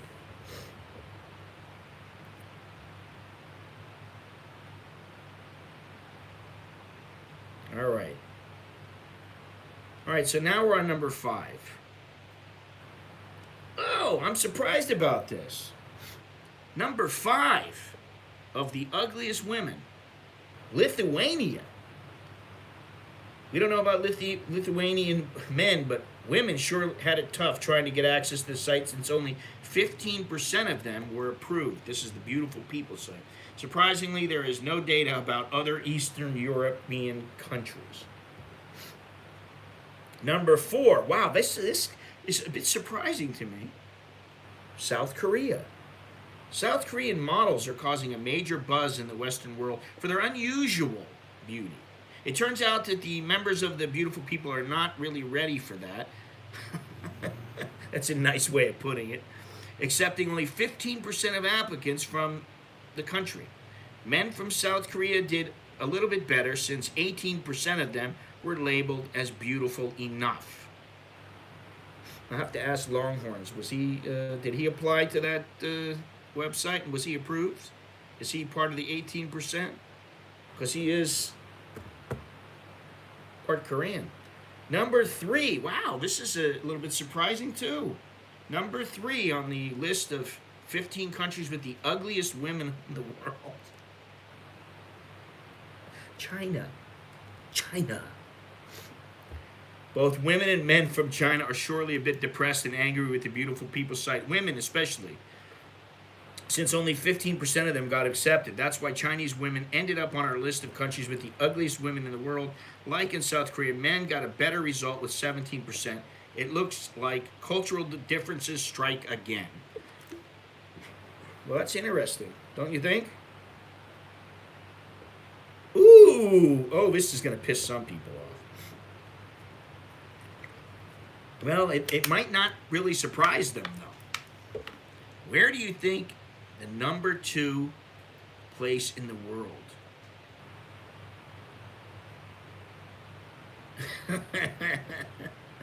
I don't see that correlation in the list. Well, I don't know, though. The number 2, the United Kingdom. Both genders from the United Kingdom were rated poorly, with 15% women being considered beautiful compared to 12% men. So why are Brits considered less beautiful than the rest of the world? Well, according to Beautiful People's managing director, Greg Hodge, people from Britain don't polish their appearance enough, and are considered less glamorous. Knowing the Brits, they probably don't care and will just order another pint. Hey, it's not my list. It's not my list. Aussie is number 10. That's what Aussie was. Aussie. Ooh. Wow.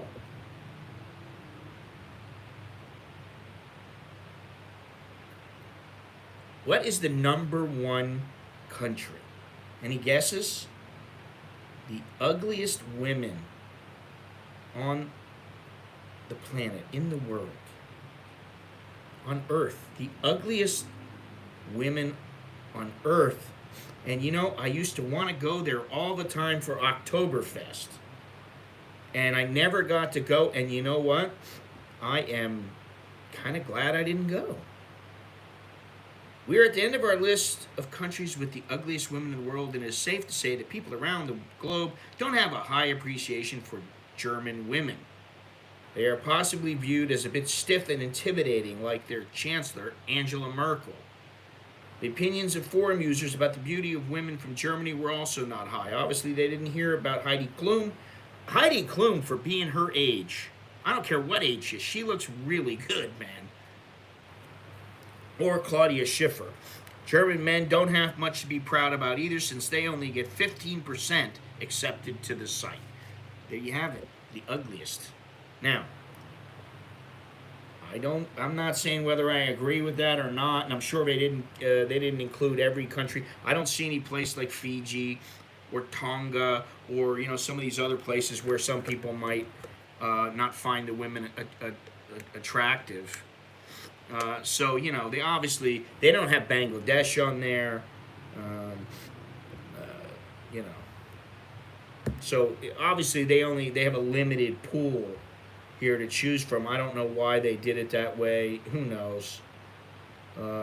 This list is 5 years old. Some of the women have probably, who knows? They could have gotten a lot better looking.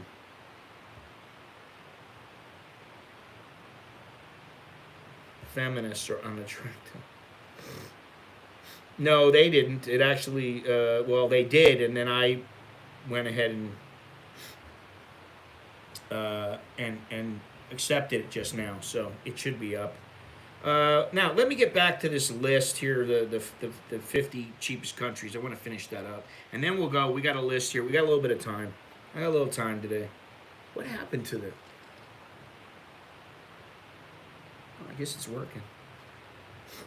All right, number 5 on the list of cheapest retirement destinations. Number 5, Slovenia. Average temperature 48.5. That's a bit chilly for me. Healthcare 64%. That's not great. Safety is okay at 78.93. Peaceful rank, extremely peaceful in Slovenia. Peaceful rank is number 8. That's even better than Sweden and whatever that other place was. Ecuador? No, not Ecuador. Sweden and what?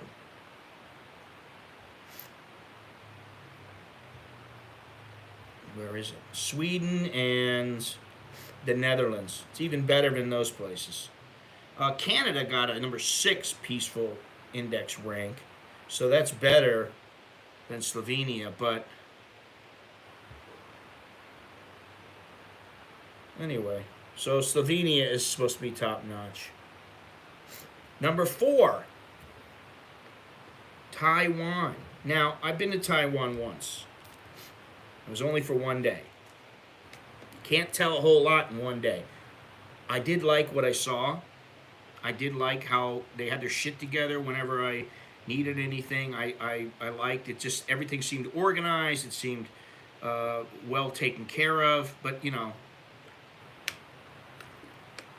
I spent one night in a hotel, and I don't think I went anywhere except walked around the neighborhood. And this is many years ago, so who knows what it's like now, but I've heard some really good things about Taiwan.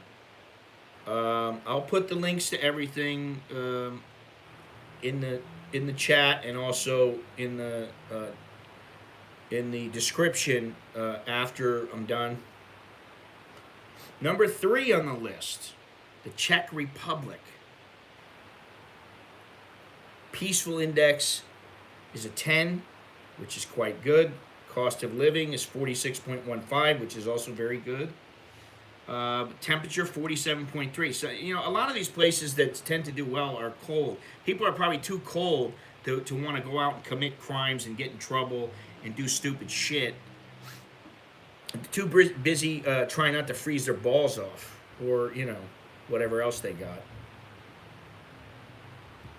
Now, I know some Jamaican women, and they are not scary at all. In fact, they're very nice. Now, they are a little bit, they're not small like, say, Asian women. On the whole, from what I have gathered and seen, they're not, petite.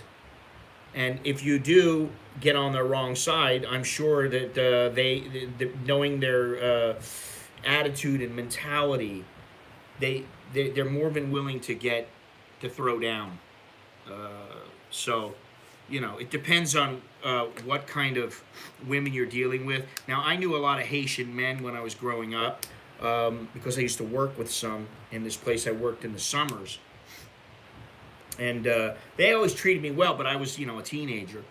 But I did see some other women come in and everything. I never really got into it. I don't know that much about them, but I would say, you know, I don't know where they rate in terms of beauty, but like in some of the poorer countries, you are going to need to fight for whatever it is you want to keep.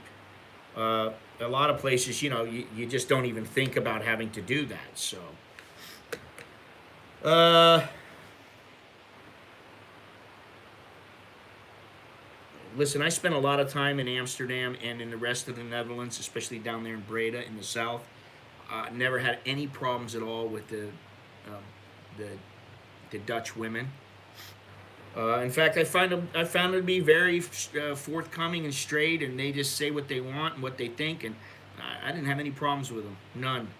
And I went there for 5 years straight and stayed about a month, 3 weeks to a month every year, and I had a great time every time I went, and it was good enough to where I actually considered moving there. This is about 30 years ago. I considered, well, how could I move here? What a great place. Now I wouldn't move there, but back then I would. All right, number 2 on the list. Anybody guess what number 2 and number 1 are on the list? Anybody?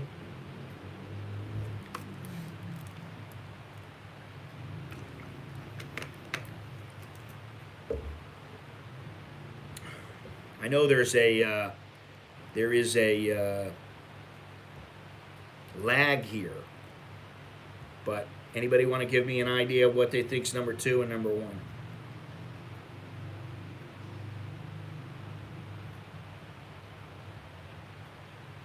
Let me see here. Tasmania.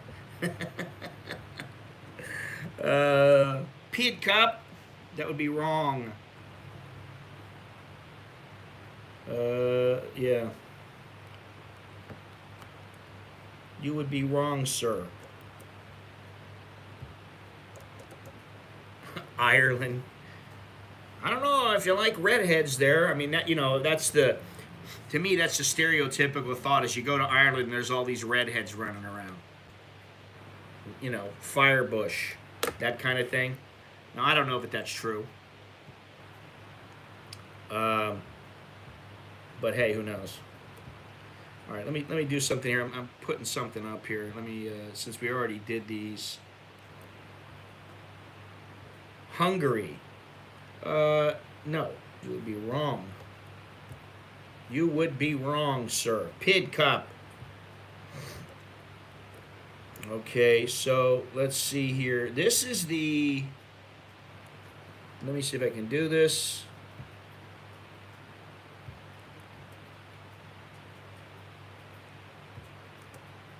Okay, this is the other list. The 15 countries with the ugliest women in the world. That is that list. All right. Now, number 2 on the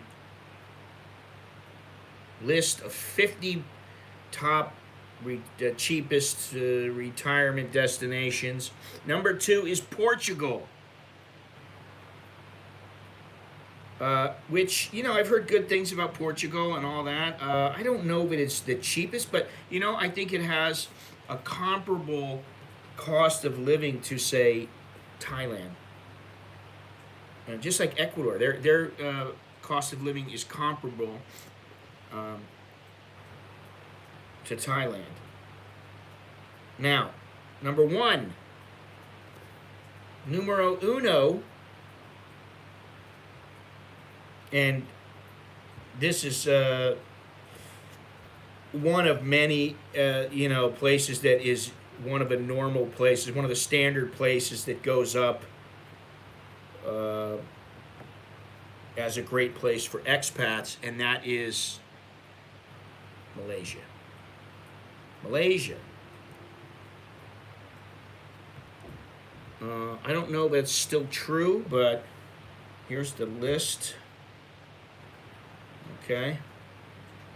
Portugal decriminalized drugs quite some time ago. And, you know, as I said, one of the things that happened uh, earlier this week is that Thailand, if I can find it, has decided to decriminalize marijuana. It's the first nation in Southeast Asia to legalize the drug for medical use and for use in food and cosmetics. Now, what that means, they're saying recreational use, but I don't know that that's going to happen. And if it does, I think it's going to happen very slowly. And when I say recreational use, I don't know how are they going to go about, you know, if people are not going to be prosecuted for using marijuana, what are they going to do if some place opens up and say, we're a cafe and we sell weed? Now, are they going to not be able to sell it? So you're going to have to grow your own, or you're going to have to, kind of like in the Netherlands, where you're not allowed to buy it, you're not allowed to import it. That's, I believe that, I don't know if it still is, but back in the day, that's how it was, where it is illegal. You're not allowed to carry in, you know, freaking 20 kilos of marijuana into the Netherlands. And I know they grow it there, but they're also not technically allowed to sell it as far as in bulk, wholesale, we'll say. I'm wondering how they're going to get around that. So that's something that, now again, with the cheapest, I think what they really meant to say in this article is not the cheapest, it's the best value overall. I think that's what would have been a more appropriate title. The actual title of this is the 50 cheapest countries to retire to. And then it's got this subtitle, which I don't even understand why they put this. Retiring in some exotic locales can be cheaper than in the U.S. Well, if you want to retire to somewhere in Africa, I'm sure there's some beaches down there where you're going to retire for less than you would retire, say, on Miami Beach. You know, or some beach in California. Of course. So I don't understand the point of that.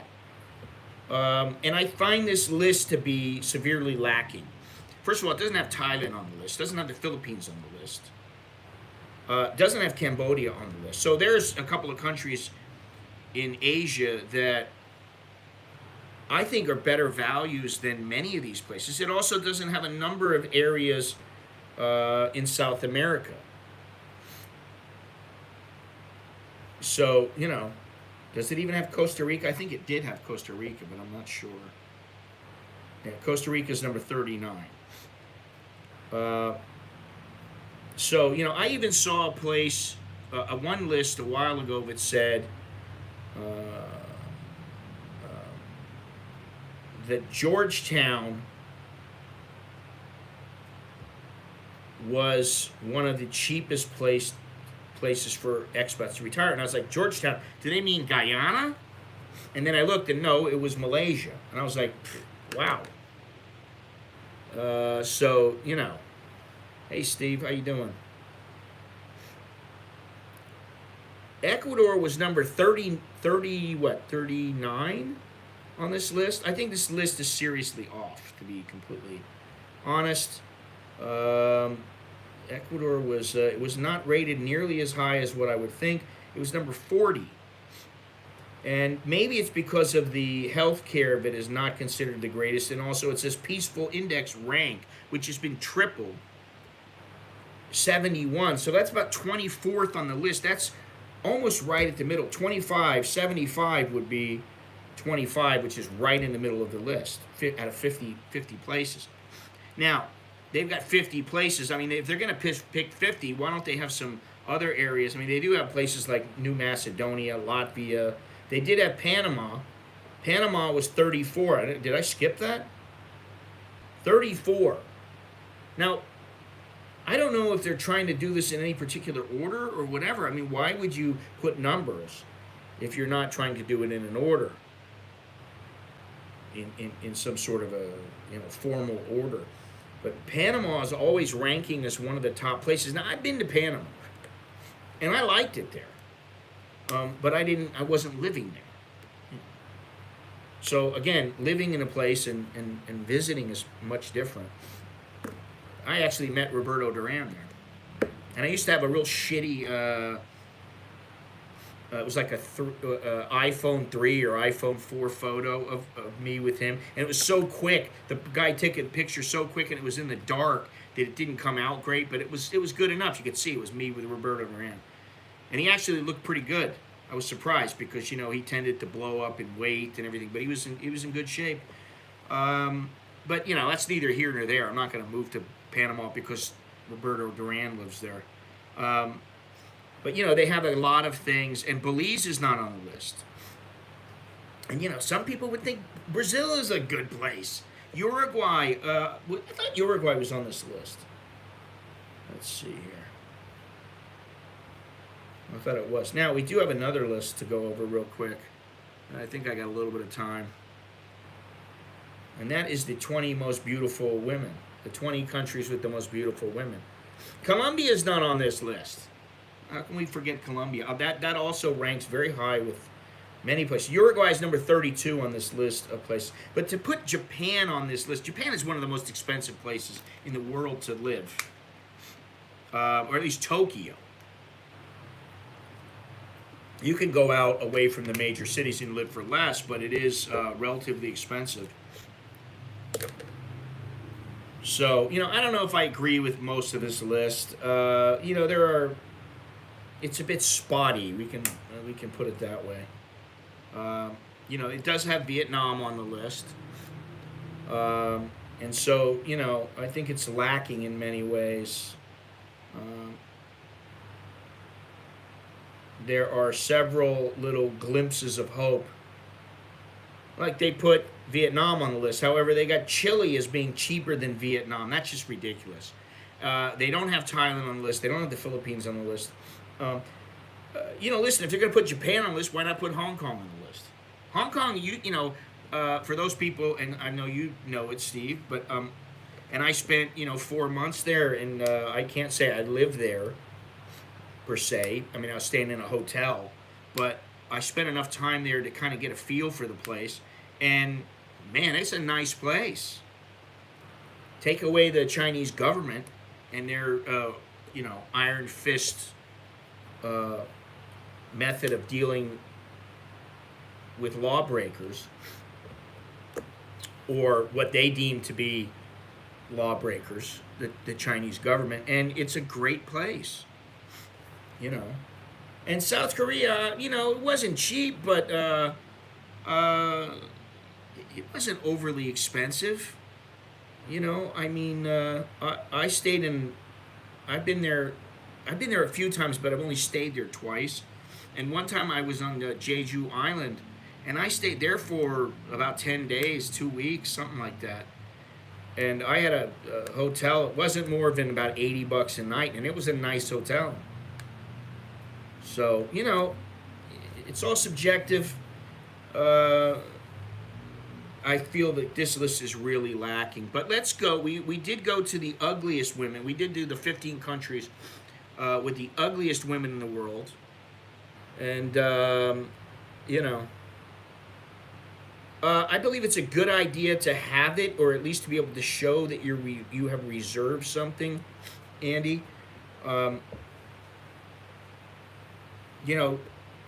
A lot of places don't check, but at this time, I wouldn't take a chance. You may go up and just go to check in, and they might go, well, where's your return ticket? Just in Australia. So, yeah, I mean, I would think you should book one. And I know that's there's another issue. Some people are like, I'm going to stay here for 2 weeks, but I don't really know. Maybe I'll stay longer. How long can I stay there? Oh, well, you can stay 2 months plus 1, or you can stay 1 month plus 1, whatever it is. And oh, well, okay. And then you decide you don't want to buy a ticket, or you don't want to have to pay a change fee or something like that. And that's makes it difficult for people to come in here. And in the old days, it was like nobody cared. But now, with the virus and everything, I think it's pretty important. Now I should ask Chuck about that. I wonder if I can. Well, he's not. Well, he should be awake. Might book a cheap flight to Cambodia then. Well, if you're gonna buy a cheap, just buy a cheap ticket anywhere, one way, and you know, do it that way. I'm gonna see if I can. Maybe I can get a hold of Chucky, or I can just send him a message,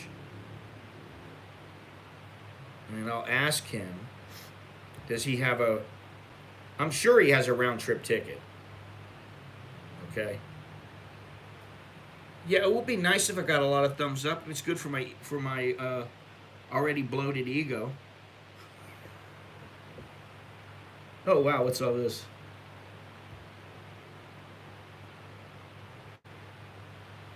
Oh, okay. Uh-huh. What is this?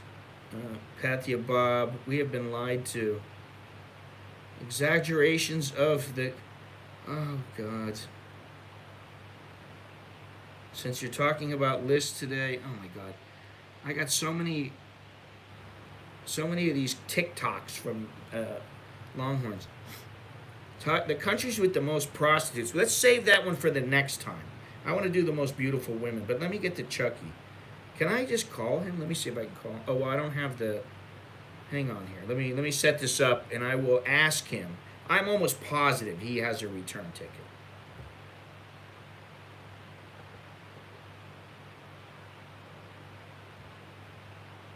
Let's see. I don't know how he worked it. Let's see. Voice call. He might still be asleep.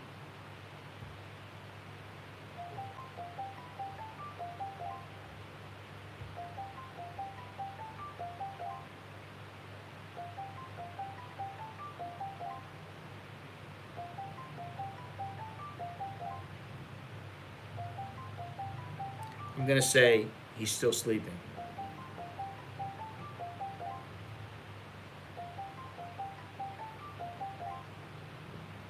I wouldn't check with the Thai embassy. Half the time they don't know what the hell's going on. I'm going to say that you need one.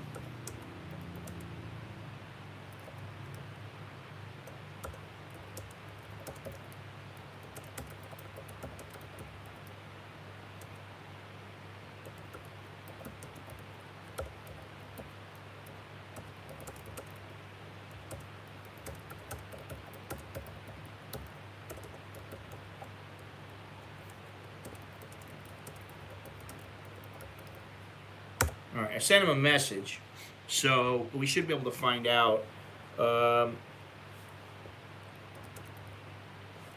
I could have sworn that it was required, but I think it's important that that you just err on the side of safety in that case. In this case,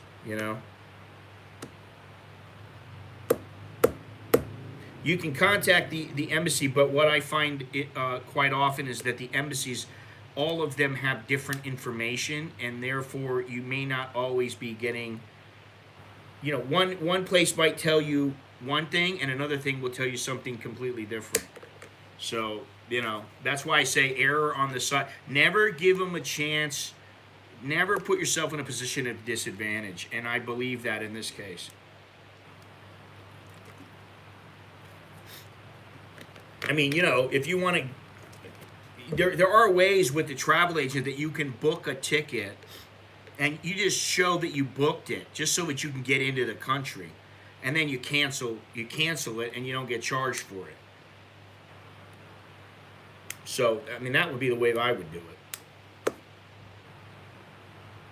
Now, usually Chucky gets back to me pretty quick, but who knows? He could still be asleep. Could have had a hard night out last night.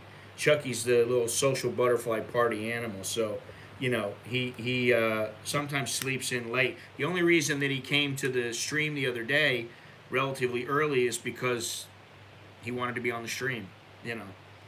But he said I normally don't wake up that early. So, but I'll get a message back and let you know, Andy, what he says. All right, let's get through this. Uh, which one is this? Where is that I saw that? Do we want to talk about this? Oh shit, is it already open? No. All right, let's take a look at this. I'll tell you what we'll do. We'll go over this list, the country with the most prostitutes.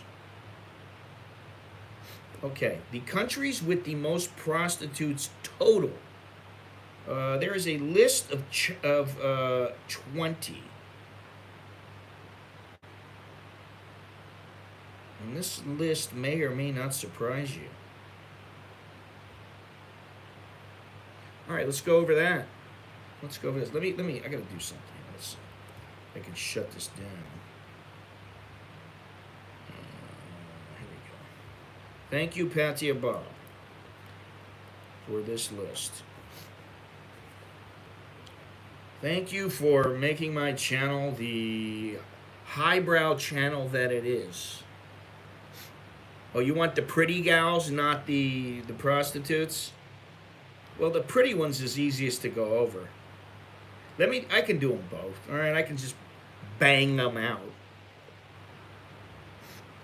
Okay, I don't need to hear this. We already know, everybody has their own taste. You know, beauty's in the eye of the beholder, blah, blah, blah. With women, it always matters what time in their lives do you see them, are you with them? You know, that does matter. I mean, you know, if you got Elizabeth Taylor when she was 18 years old, okay, maybe that's a go. If you got her when she was, 50, 45, 40, probably a no. Book a cheap flight out somewhere. That would be best, Andy, yes. Argentina on the high pass, they say approximately. And I put 45. Yeah, okay. But what you put doesn't really matter. What matters is what they are giving you total. And I don't mean with an extension. I mean, if you got 30 days, then you're not going to be able to stay for more than 30 days, even if what you say makes no difference. If you got 60, you can put 60. If you got 60 and put 45, you can still say 60. They're not going to hold you to the 45. But they're not counting the extension. So. Let's see here. Some airlines won't let you fly with one-way ticket. Well, that's what I was just saying. It depends on where you are. I had been stopped in Japan before, and I believe at that time I was on a marriage visa, and they were like, no, I was on a retirement visa. And they said, hey, why don't you have a return ticket? I said, hey, because I live there. Oh, where is it? And I tried to show him, and then it was this big rigmarole. You know, they had to go get their manager to go look at it and stuff. I had to show them where the visa was and what the visa was. And I was on the verge of getting pissed because I was like, this is getting really, they're making it more difficult than it should be. I'm showing them everything, and they're still like, because they're so strict about things that they, should be prostitutes per capita, otherwise it's I'm going to get into that, all right? But we're going to talk about the pretty girls because that's what Steve wants. Steve wants pretty girls. Steve gets pretty girls. I know he's married too, so he's not thinking about the prozzies. All right. Okay, here we go. Let me just bang them out. Number 1 on the list. Well, number 10 on the list, actually. Oh, here's another. I'm going to have to... Yeah, let me just go to this one. I'm not even going to say that list. Number 20. It's pretty funny because this was number 6 on the list of ugliest women is India. Number 20 is India. Now, I have seen some gorgeous Indian women. I admit it. Beautiful Indian women. I don't know, that I could ever marry an Indian woman or something because of the cultural difference. I don't know. The same goes with China, which is number 19. which is funny because the Chinese got voted some of the ugliest women as well. So they're number 19. Number 18, Italy. Now that I can see.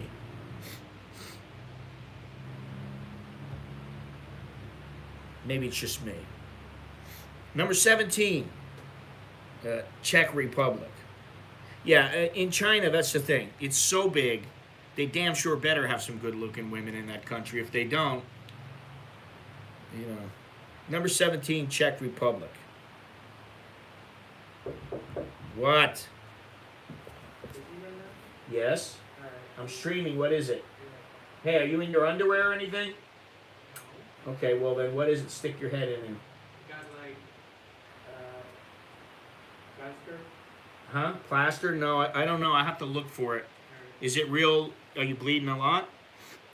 Or is it just a little paper cut? Just a little cut in the back. Okay.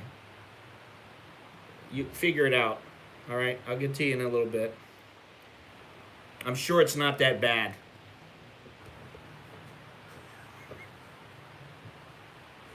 I don't even know where it is. I don't even know if I have any.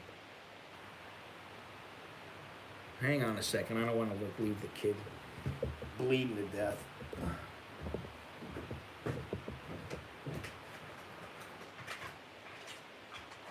Don't have any over here.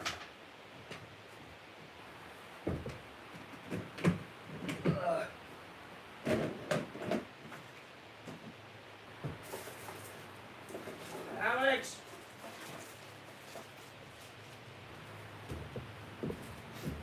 Alex! Alex! Here. Where are you? Okay.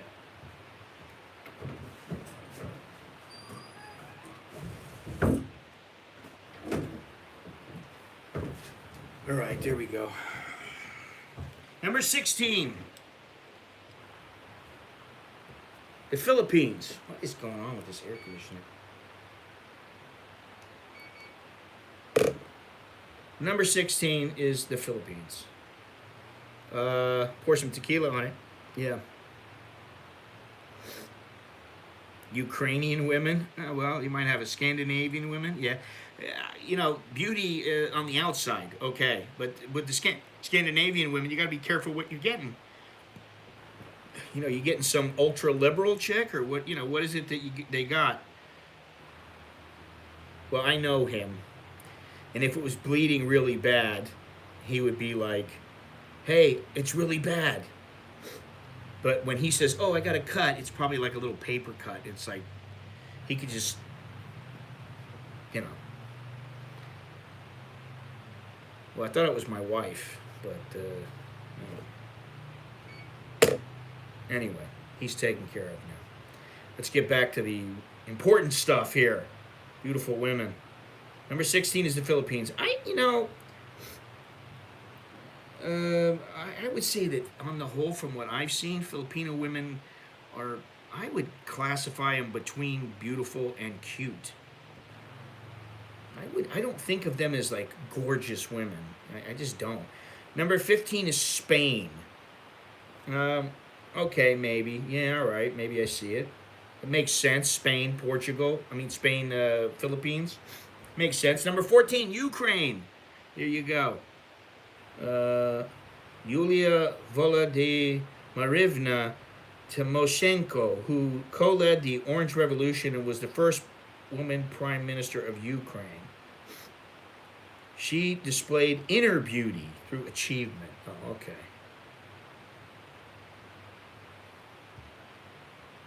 Hillary was like, she belonged on one of the ugliest women. Sorry. And so does Harris, whatever her name is. Cami. Number 13, Colombia. All right, I can see that. Number 12, Canada. Really? The lingerie giant Victoria's Secret employs 11 women from Canada. That doesn't mean shit. One Canadian woman who displayed great inner beauty through achievement is Jenny Trout, the first Canadian woman to earn an MD. What the fuck? Excuse me. I'm sorry. I got to scratch that one from the list. Number 11, France. All right. I can believe that. Something about the French, voulez-vous and all that kind of stuff. All right, Andy. Take care. Okay, I can see that. Number 10, Denmark. All right, I believe that. I do believe that. I can buy it. Number 9, Argentina. Again, I thought Argentina was supposed to have a lot of great-looking women. Number 8, oh, here we go. United Kingdom.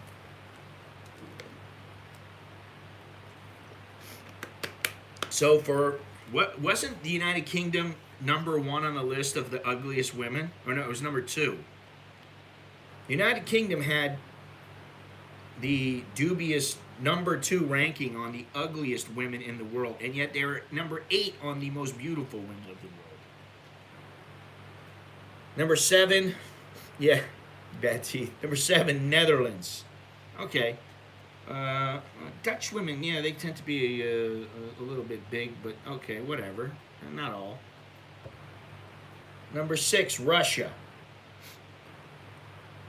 Let me tell you something. I've been to Russia twice. I've been to the source, and I saw a hell of a lot of good-looking women there. Number 5. Oh, you guys will love this one. Australia. Australia abounds with beautiful women. Well, wait a minute. It's the same website that said that Australia had some of the ugliest women. That's why you don't compare on the same site, because they're full of shit. And Victoria's Secret took an interest in them and employed 14 models. That's 14 women out of millions. A woman displaying inner beauty in Australia, though, through achievement, was Edith Cohen, who was the first Australian woman elected to Parliament and is on the face of the $50 bill. I think when it comes to a list like this, 20 countries with the most beautiful women in the world, the people reading this are not thinking about the inner beauty. They're thinking about, when they look at the woman, do they say, holy shit, she's gorgeous. She's so good looking. Well, when a woman is exceptional in her looks, I mean, truly exceptional, this is something that she was born with. It's not about putting the makeup on. If she is truly beautiful, really exceptionally beautiful, you look at her and you go, wow. And you're astounded by how beautiful she is. That's physical beauty as far as like the face and the skin and all that other kind of stuff. Anyway, number 5 is Australia, so I don't know. You guys, listen, there's a lot more Australians in this stream usually. And so, I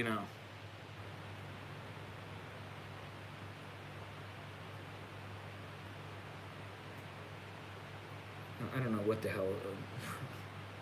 Every country has beauties and fuglies. Australian men are the most. I think Bangkok with American men probably has the best looking American men, which isn't saying a whole lot. All right, let me continue because this is funny. I'm finding this to be humorous. Oh, I gotta look at this real quick. Oh my God. Hang on a second. Let me look at this one list real quick. It's gonna take me about 2 seconds. That's true. Gives me good reason to want to go there.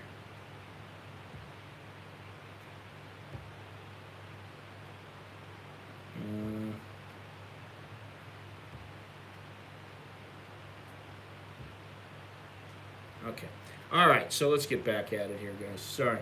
Number 4 on the list of 20 countries with the most beautiful women in the world, United States.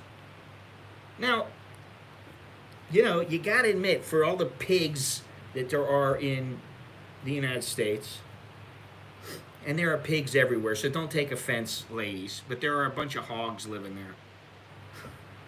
I mean, let's face it. And the same goes for Australia and the UK. Listen, there are some fugly-ass women there. But the United States does have some damn good-looking women, and it's just a matter of, uh, do you, are you a male that they might want? That's the thing. And the truth is, do you really want them? Because sometimes they may be gorgeous on the outside, and they're not so damn good looking on the inside. They might be, Number 3. This doesn't really surprise me. Sweden. I'm gonna laugh if they have number 2 or number 1 is Germany. I'm gonna laugh my ass off. Number 2, Venezuela. Well, the problem now with Venezuela is the economy. I don't know. Some of those beautiful women there, guys with some game there. A woman from Venezuela who has displayed inner beauty by accomplishment is Melay Sanchez. She's an astrophysicist who studies neutrinos. She's awarded the U.S. PECASE. Venezuela ranks 2nd on our list of countries with the most beautiful women in the world. They have a lot of Miss Worlds as well as Miss Universe winners. Last time they won Miss World was back in 2011. Okay, thank you. Hey, thank you, Steve. Thank you very much.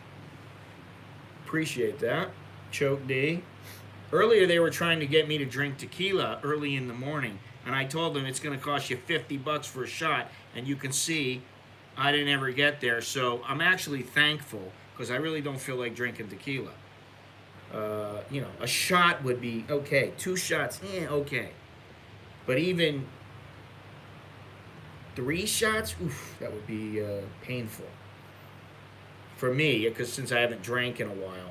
All right, so there you go. Number 2 is Venezuela. Who is number 1? Anybody? Anybody got any ideas? Band-Aid Cash. Rescue a Venezuelan hottie. Well, now you're actually, because remember, I only get 70%. And, I understand that YouTube needs to make their own money, but I've never been happy with how much they take. They take the highest percentage out of just about anywhere. They're like a freaking photography agency. And I actually quit one agency many years ago because they started out, you get 70%, they got 30. And I was like, okay, for an agency, that's pretty good. That was fairly good back then. Then they changed it to 60-40. Then they changed it to 50-40. Now it's 40-60. And I'm like, when they changed it to 50-50, I was like, fuck this. It's not worth it. Especially because what they would do is they would start to give these people these packages. So it'd be like, okay, for $200 a month and $1.99 a photo or something like that, you're in. And then it would be like, okay, I only get 1% of whatever that package is. So it would work out I get like $3 or $4 a photo. I was like, what the fuck, man? Anyway, I digress. South Africa, Tasmania, Poland, Papua New Guinea. I'm surprised they weren't on the list of ugliest women. Venezuelan women stay thin, no food. Gennaro, that place is a mess. There you go. And listen, it's just like the COVID chicks. You land yourself a hot COVID chick in some country, and you're like, oh my God, let's get married. She's gorgeous. It's so good. And she's like, she ain't had a job in 2 years. She's and you're like, holy shit. Well, in some cases, it is what it is. You're both honest with each other, or, you try to be. But in some cases, I'm sure, and Thailand's one of these places, I'm sure there are some out there going, oh, no, baby, I love you. Don't worry. You're not even thinking, oh, well, it's because of the COVID. But she's got to, think about, hey, mama's got to eat, too. And mama got mama and, papa and the buffalo and everything else. So,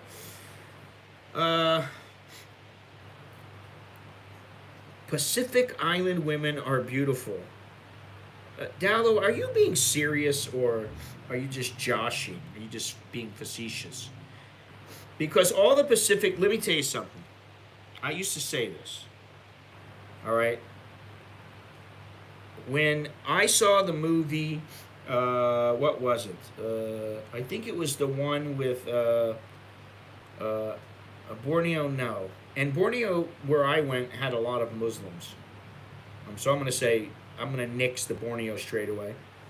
But I saw the movie Mutiny on the Bounty. I think it was just Bounty, is what it was called. That was the one with Mel Gibson. There was also one with Clark Gable, and there was also one with Errol Flynn, and there was one with. There's another one. Which one? What the hell's his name? Famous guy. He got big. What's the guy he was in Apocalypse Now at the end? Marlon Brando. Now, Marlon Brando, in case you guys don't know, he was a chowderhead. I hate to tell you this. And I like Marlon Brando. When he was young, he's big, hunky guy, got all kinds of women, right? He was in the movie. I think it was Mutiny on the Bounty in his case. And, he hooks up with, he had this girl who was in the movie with him, and he ended up marrying her. Now, what I read about, and the reason I call him a chowderhead, is because what he would do is he always wanted to go to some place where, like, the women were down on their luck, or they were just poor, or they had no idea of the outside world, as in her case.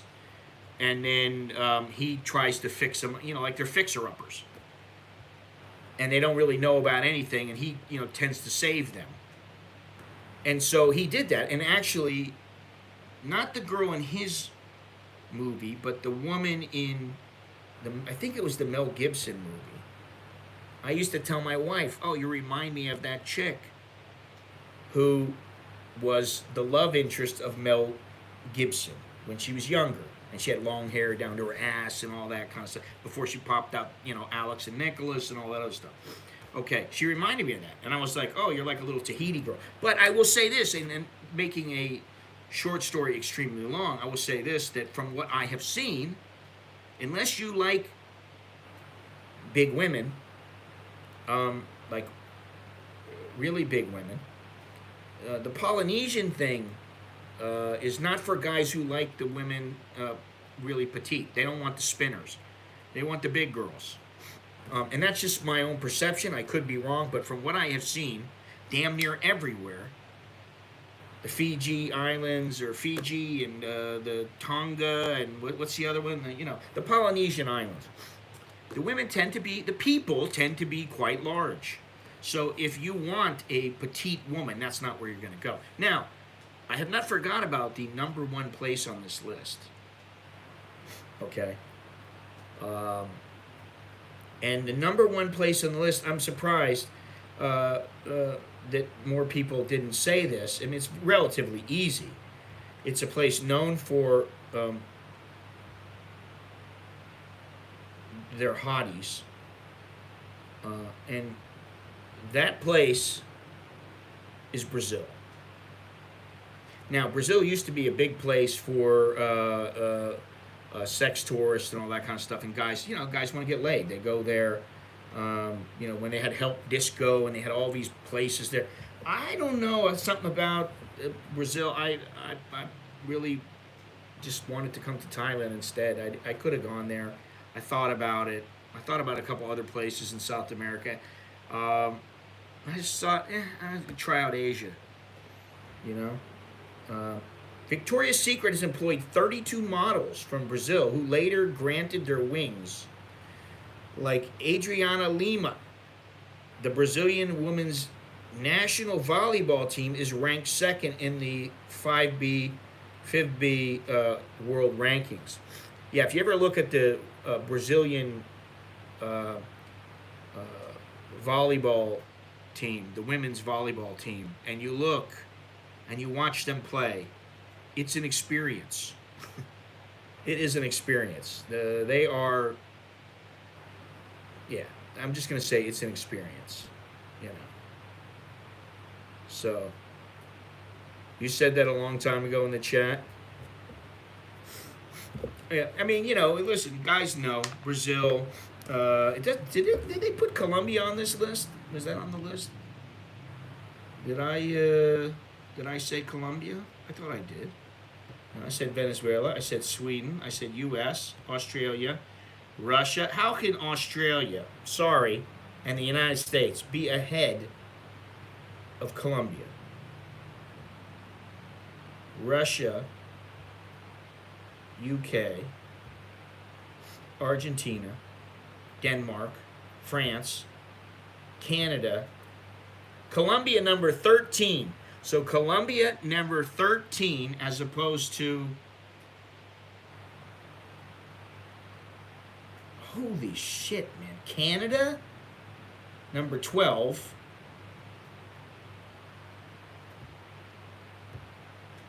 And so you're telling me that the UK women are better looking than Colombian women? And Australian women are better looking than Colombian women? I don't know. I think you're going to catch some... There's going to be quite a few people who disagree with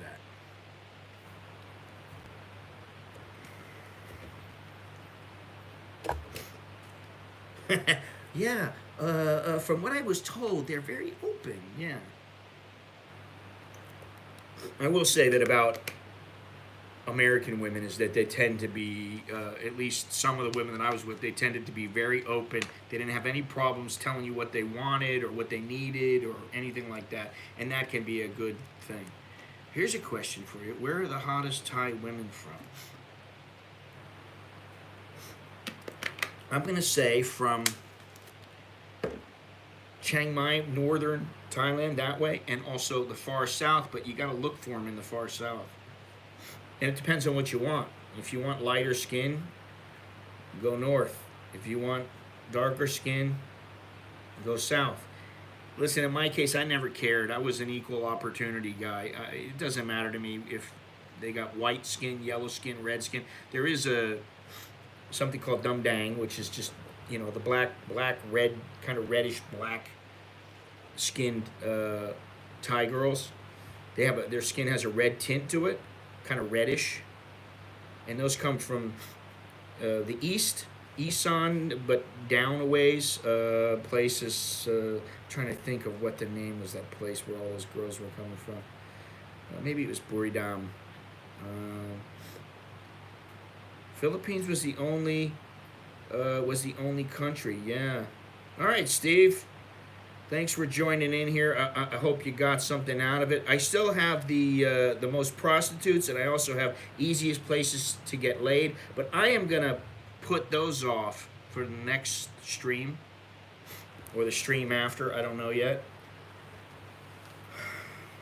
Surin, I'm gonna say they come from Suratani. That way I can be safe. You know, I don't know. It really depends, but yeah, Thailand's a big place, man. They got a lot of good-looking women everywhere, from all the regions. I don't think you're gonna find a particular region. Oh, good to hear. I don't think you're gonna find a particular region that has like, oh, that place in Thailand has the ugliest women. I don't think you're going to find too many like that. You go to Phuket, they're going to be there. You go to Samui, they're going to be there. You go to some of the islands, they're going to be there. Everywhere you go. Now, that's the one thing about Thailand. They may not be like, you know, listen, the number of stunningly beautiful women in the world, come on, it's like being, you know, some guy who's a supermodel. You know, listen, that's the top 2% or whatever, right? But there are many, many attractive and cute women here. And I say, where were they on the list? Let's see. They certainly weren't on the list of ugliest women. Did they not even put them on the list? I think they were number like 18 or something. Let me see. I could have sworn they were. Well, you know, that some people might think they would be number one. I don't know that that's true. I mean, there's a lot of good-looking women here, and there's a lot of good-looking women elsewhere. I'll tell you what, when I went to, yeah, you know, Vietnamese women good-looking women. When I went to Colombia, I was amazed. And the reason I was amazed, because I would see some rather large women, which I'm not really into, and they all presented themselves very, very well, and they were very attractive. I was like, wow. I was, a little bit shocked. So, all right, the Philippines was number 16. I'm still looking for Thailand. How could you make a list of 20 countries with the most beautiful women and put Canada on there and Australia and the UK?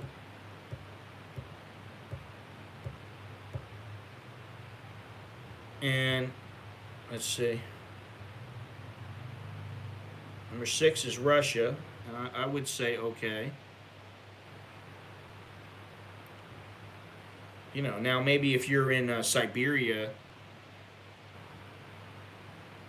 what is the deal with this thing? Maybe if you're in Siberia, that's not going to fly.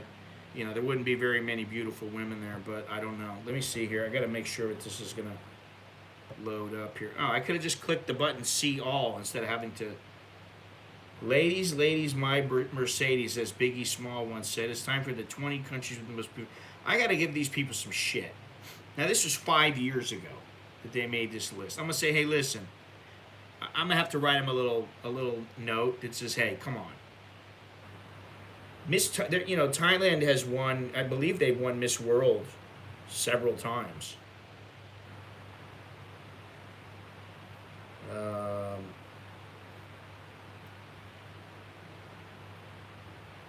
And I'm looking here. Number 8 is United Kingdom. She's pretty hot. Number 7 is Netherlands. Number 6 is Russia. Number 5, Australia. Number 4, United States. She's number 3, Sweden. Number 2, Venezuela. Number 1, Brazil. So there you go. You got the top 20 most beautiful women in the world, and they don't even put in Thailand. Now, maybe they did that on purpose. What do you guys think? Did they do it on purpose? Because, listen, Vietnam, yeah, they got some good-looking women there. Just like China, though, But, listen, I guess the percentage, does it break down percentages? In China, percentage is probably not that high. I think in Thailand and Vietnam it's higher. Aren't the most beautiful women in Thailand at Starbucks? Talent has turned over in 5 years. Have to reevaluate. Well, maybe I should put my own list together from what I know, what I've seen, what I've heard, and I will make the decision. Maybe that's the next stream, along with the top places for where is it? Let's see, what does it say here? Oh, it was the countries with the most prostitutes total, and also most prostitutes per capita. The countries with the top 10 baristas. Listen, I can tell you that very, very few of the baristas working are like the kind where you go, wow, oh my God, did you see her? Few and far between. Now you might go, oh, she's really cute. Okay, she's a cute girl. Yeah, you get a lot of that.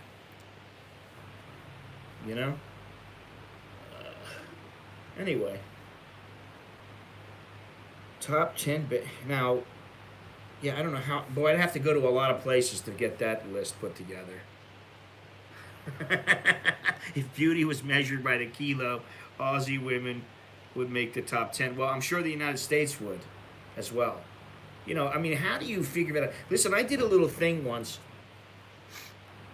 where I sat in the back of the song towel.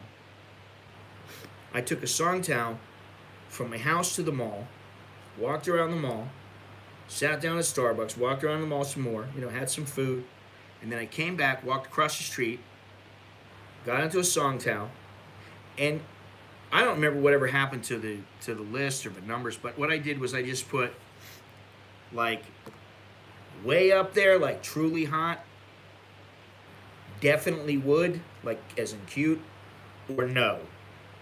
And it worked out to where it was something like, like 80% were no, and like 15, 17% were,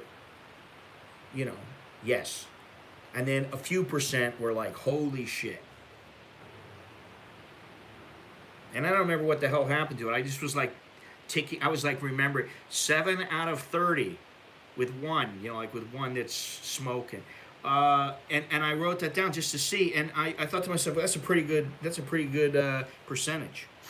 Because some places you go, listen, when I went to Nicaragua, and I was like, well, I didn't, my head didn't turn at all.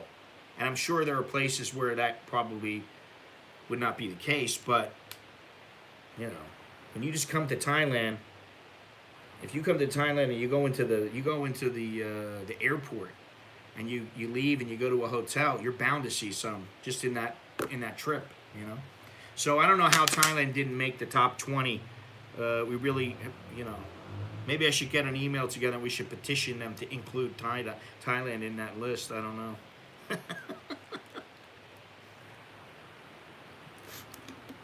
Anyway, ladies and gents, I don't know how many ladies are out there. Oh, you know what? Did Chucky... No, but Summer Bowl wrote me. They got a special on banana pudding right now. That's what I need. Ooh, and it looks good, too. They showed the picture. Anyway. Another one in the bank. Here we go. Another one done. So, thank you very much. Yeah, well, Hong Kong. Hey, listen, I had this conversation with Alex yesterday. He asked me, so what do you think? Is Hong Kong a city? Well, is Hong Kong a country? That's what he said. I said, well, if you ask me, yeah, it should be. Taiwan also.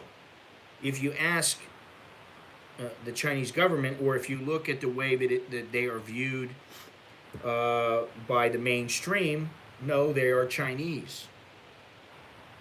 And so, because he was like, yeah, I had that conversation with my professor.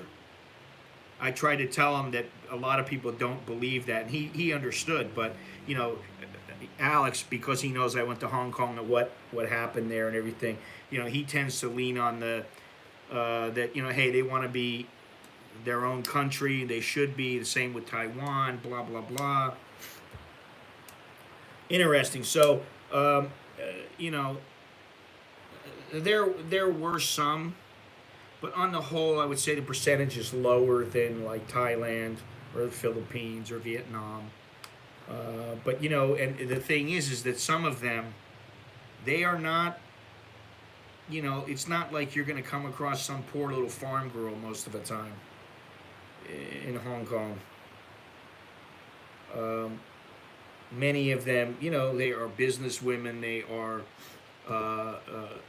working at Hong Kong is a relatively small place, but it's fairly affluent, and so some of the ones, they're quite a bit different than, say, a place like the Philippines. If you're in Manila and you're in some mall or something and you think, oh, that girl's so beautiful, it's a little bit different, and you better have some dough, So yeah, Hong Kong.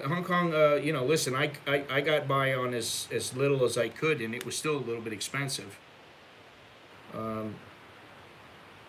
So but it is what it is. You just deal with it, and I liked it. And I think, I know a couple guys. The one guy, the refrigerator, Simon, he's got himself a Hong Kong girlfriend, and I think he's going to get married to her eventually. So, I think he's been with her for a couple of years. Yeah, unfortunate what happened. Listen, I'm sure you could go there in Gennaro if as long as you're not starting any problems or getting really, really mouthy, you won't have any problems there. They're not going to bother you.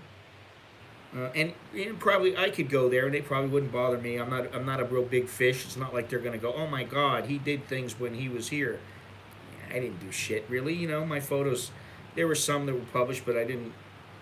It's not like I, you know, made the cover of the New York Times or something like that, and everybody knew, and there's my name. And even then, they probably wouldn't do anything. They just don't care. That's the thing. So, you know. But if you're coming to Thailand, there are some benefits, as I was told back in the day. Just keep your head on straight. Anyway, we've got some lists left to go over in the coming streams. We got, I already said one of them. I don't want to get into the other one, but I got to say that the list about I think first of all, the title is wrong, and maybe that was just something to get you to read it, but the 50th cheapest countries to retire to, and they don't even have Thailand in here. I really find that hard to believe. And the Philippines, there are a lot of people who love the Philippines, and Philippines is, cost of living is quite good there. You can do a lot. You can stretch your money there, so I don't get why they didn't put it in there. I think they just maybe threw up 50 countries. Somebody gave them 50 countries and said, put these in order. These are the ones we came up with. Okay, this is what I'll write about. Who knows what their reasoning is behind, but most lists you got to take them with a grain of salt. So, anyway, thank you very much, ladies and gents. Appreciate you guys watching. If you would, do me a favor, leave a thumbs up, subscribe, click the notification bell if you're not subscribed already. Go down in the description. I believe, didn't I?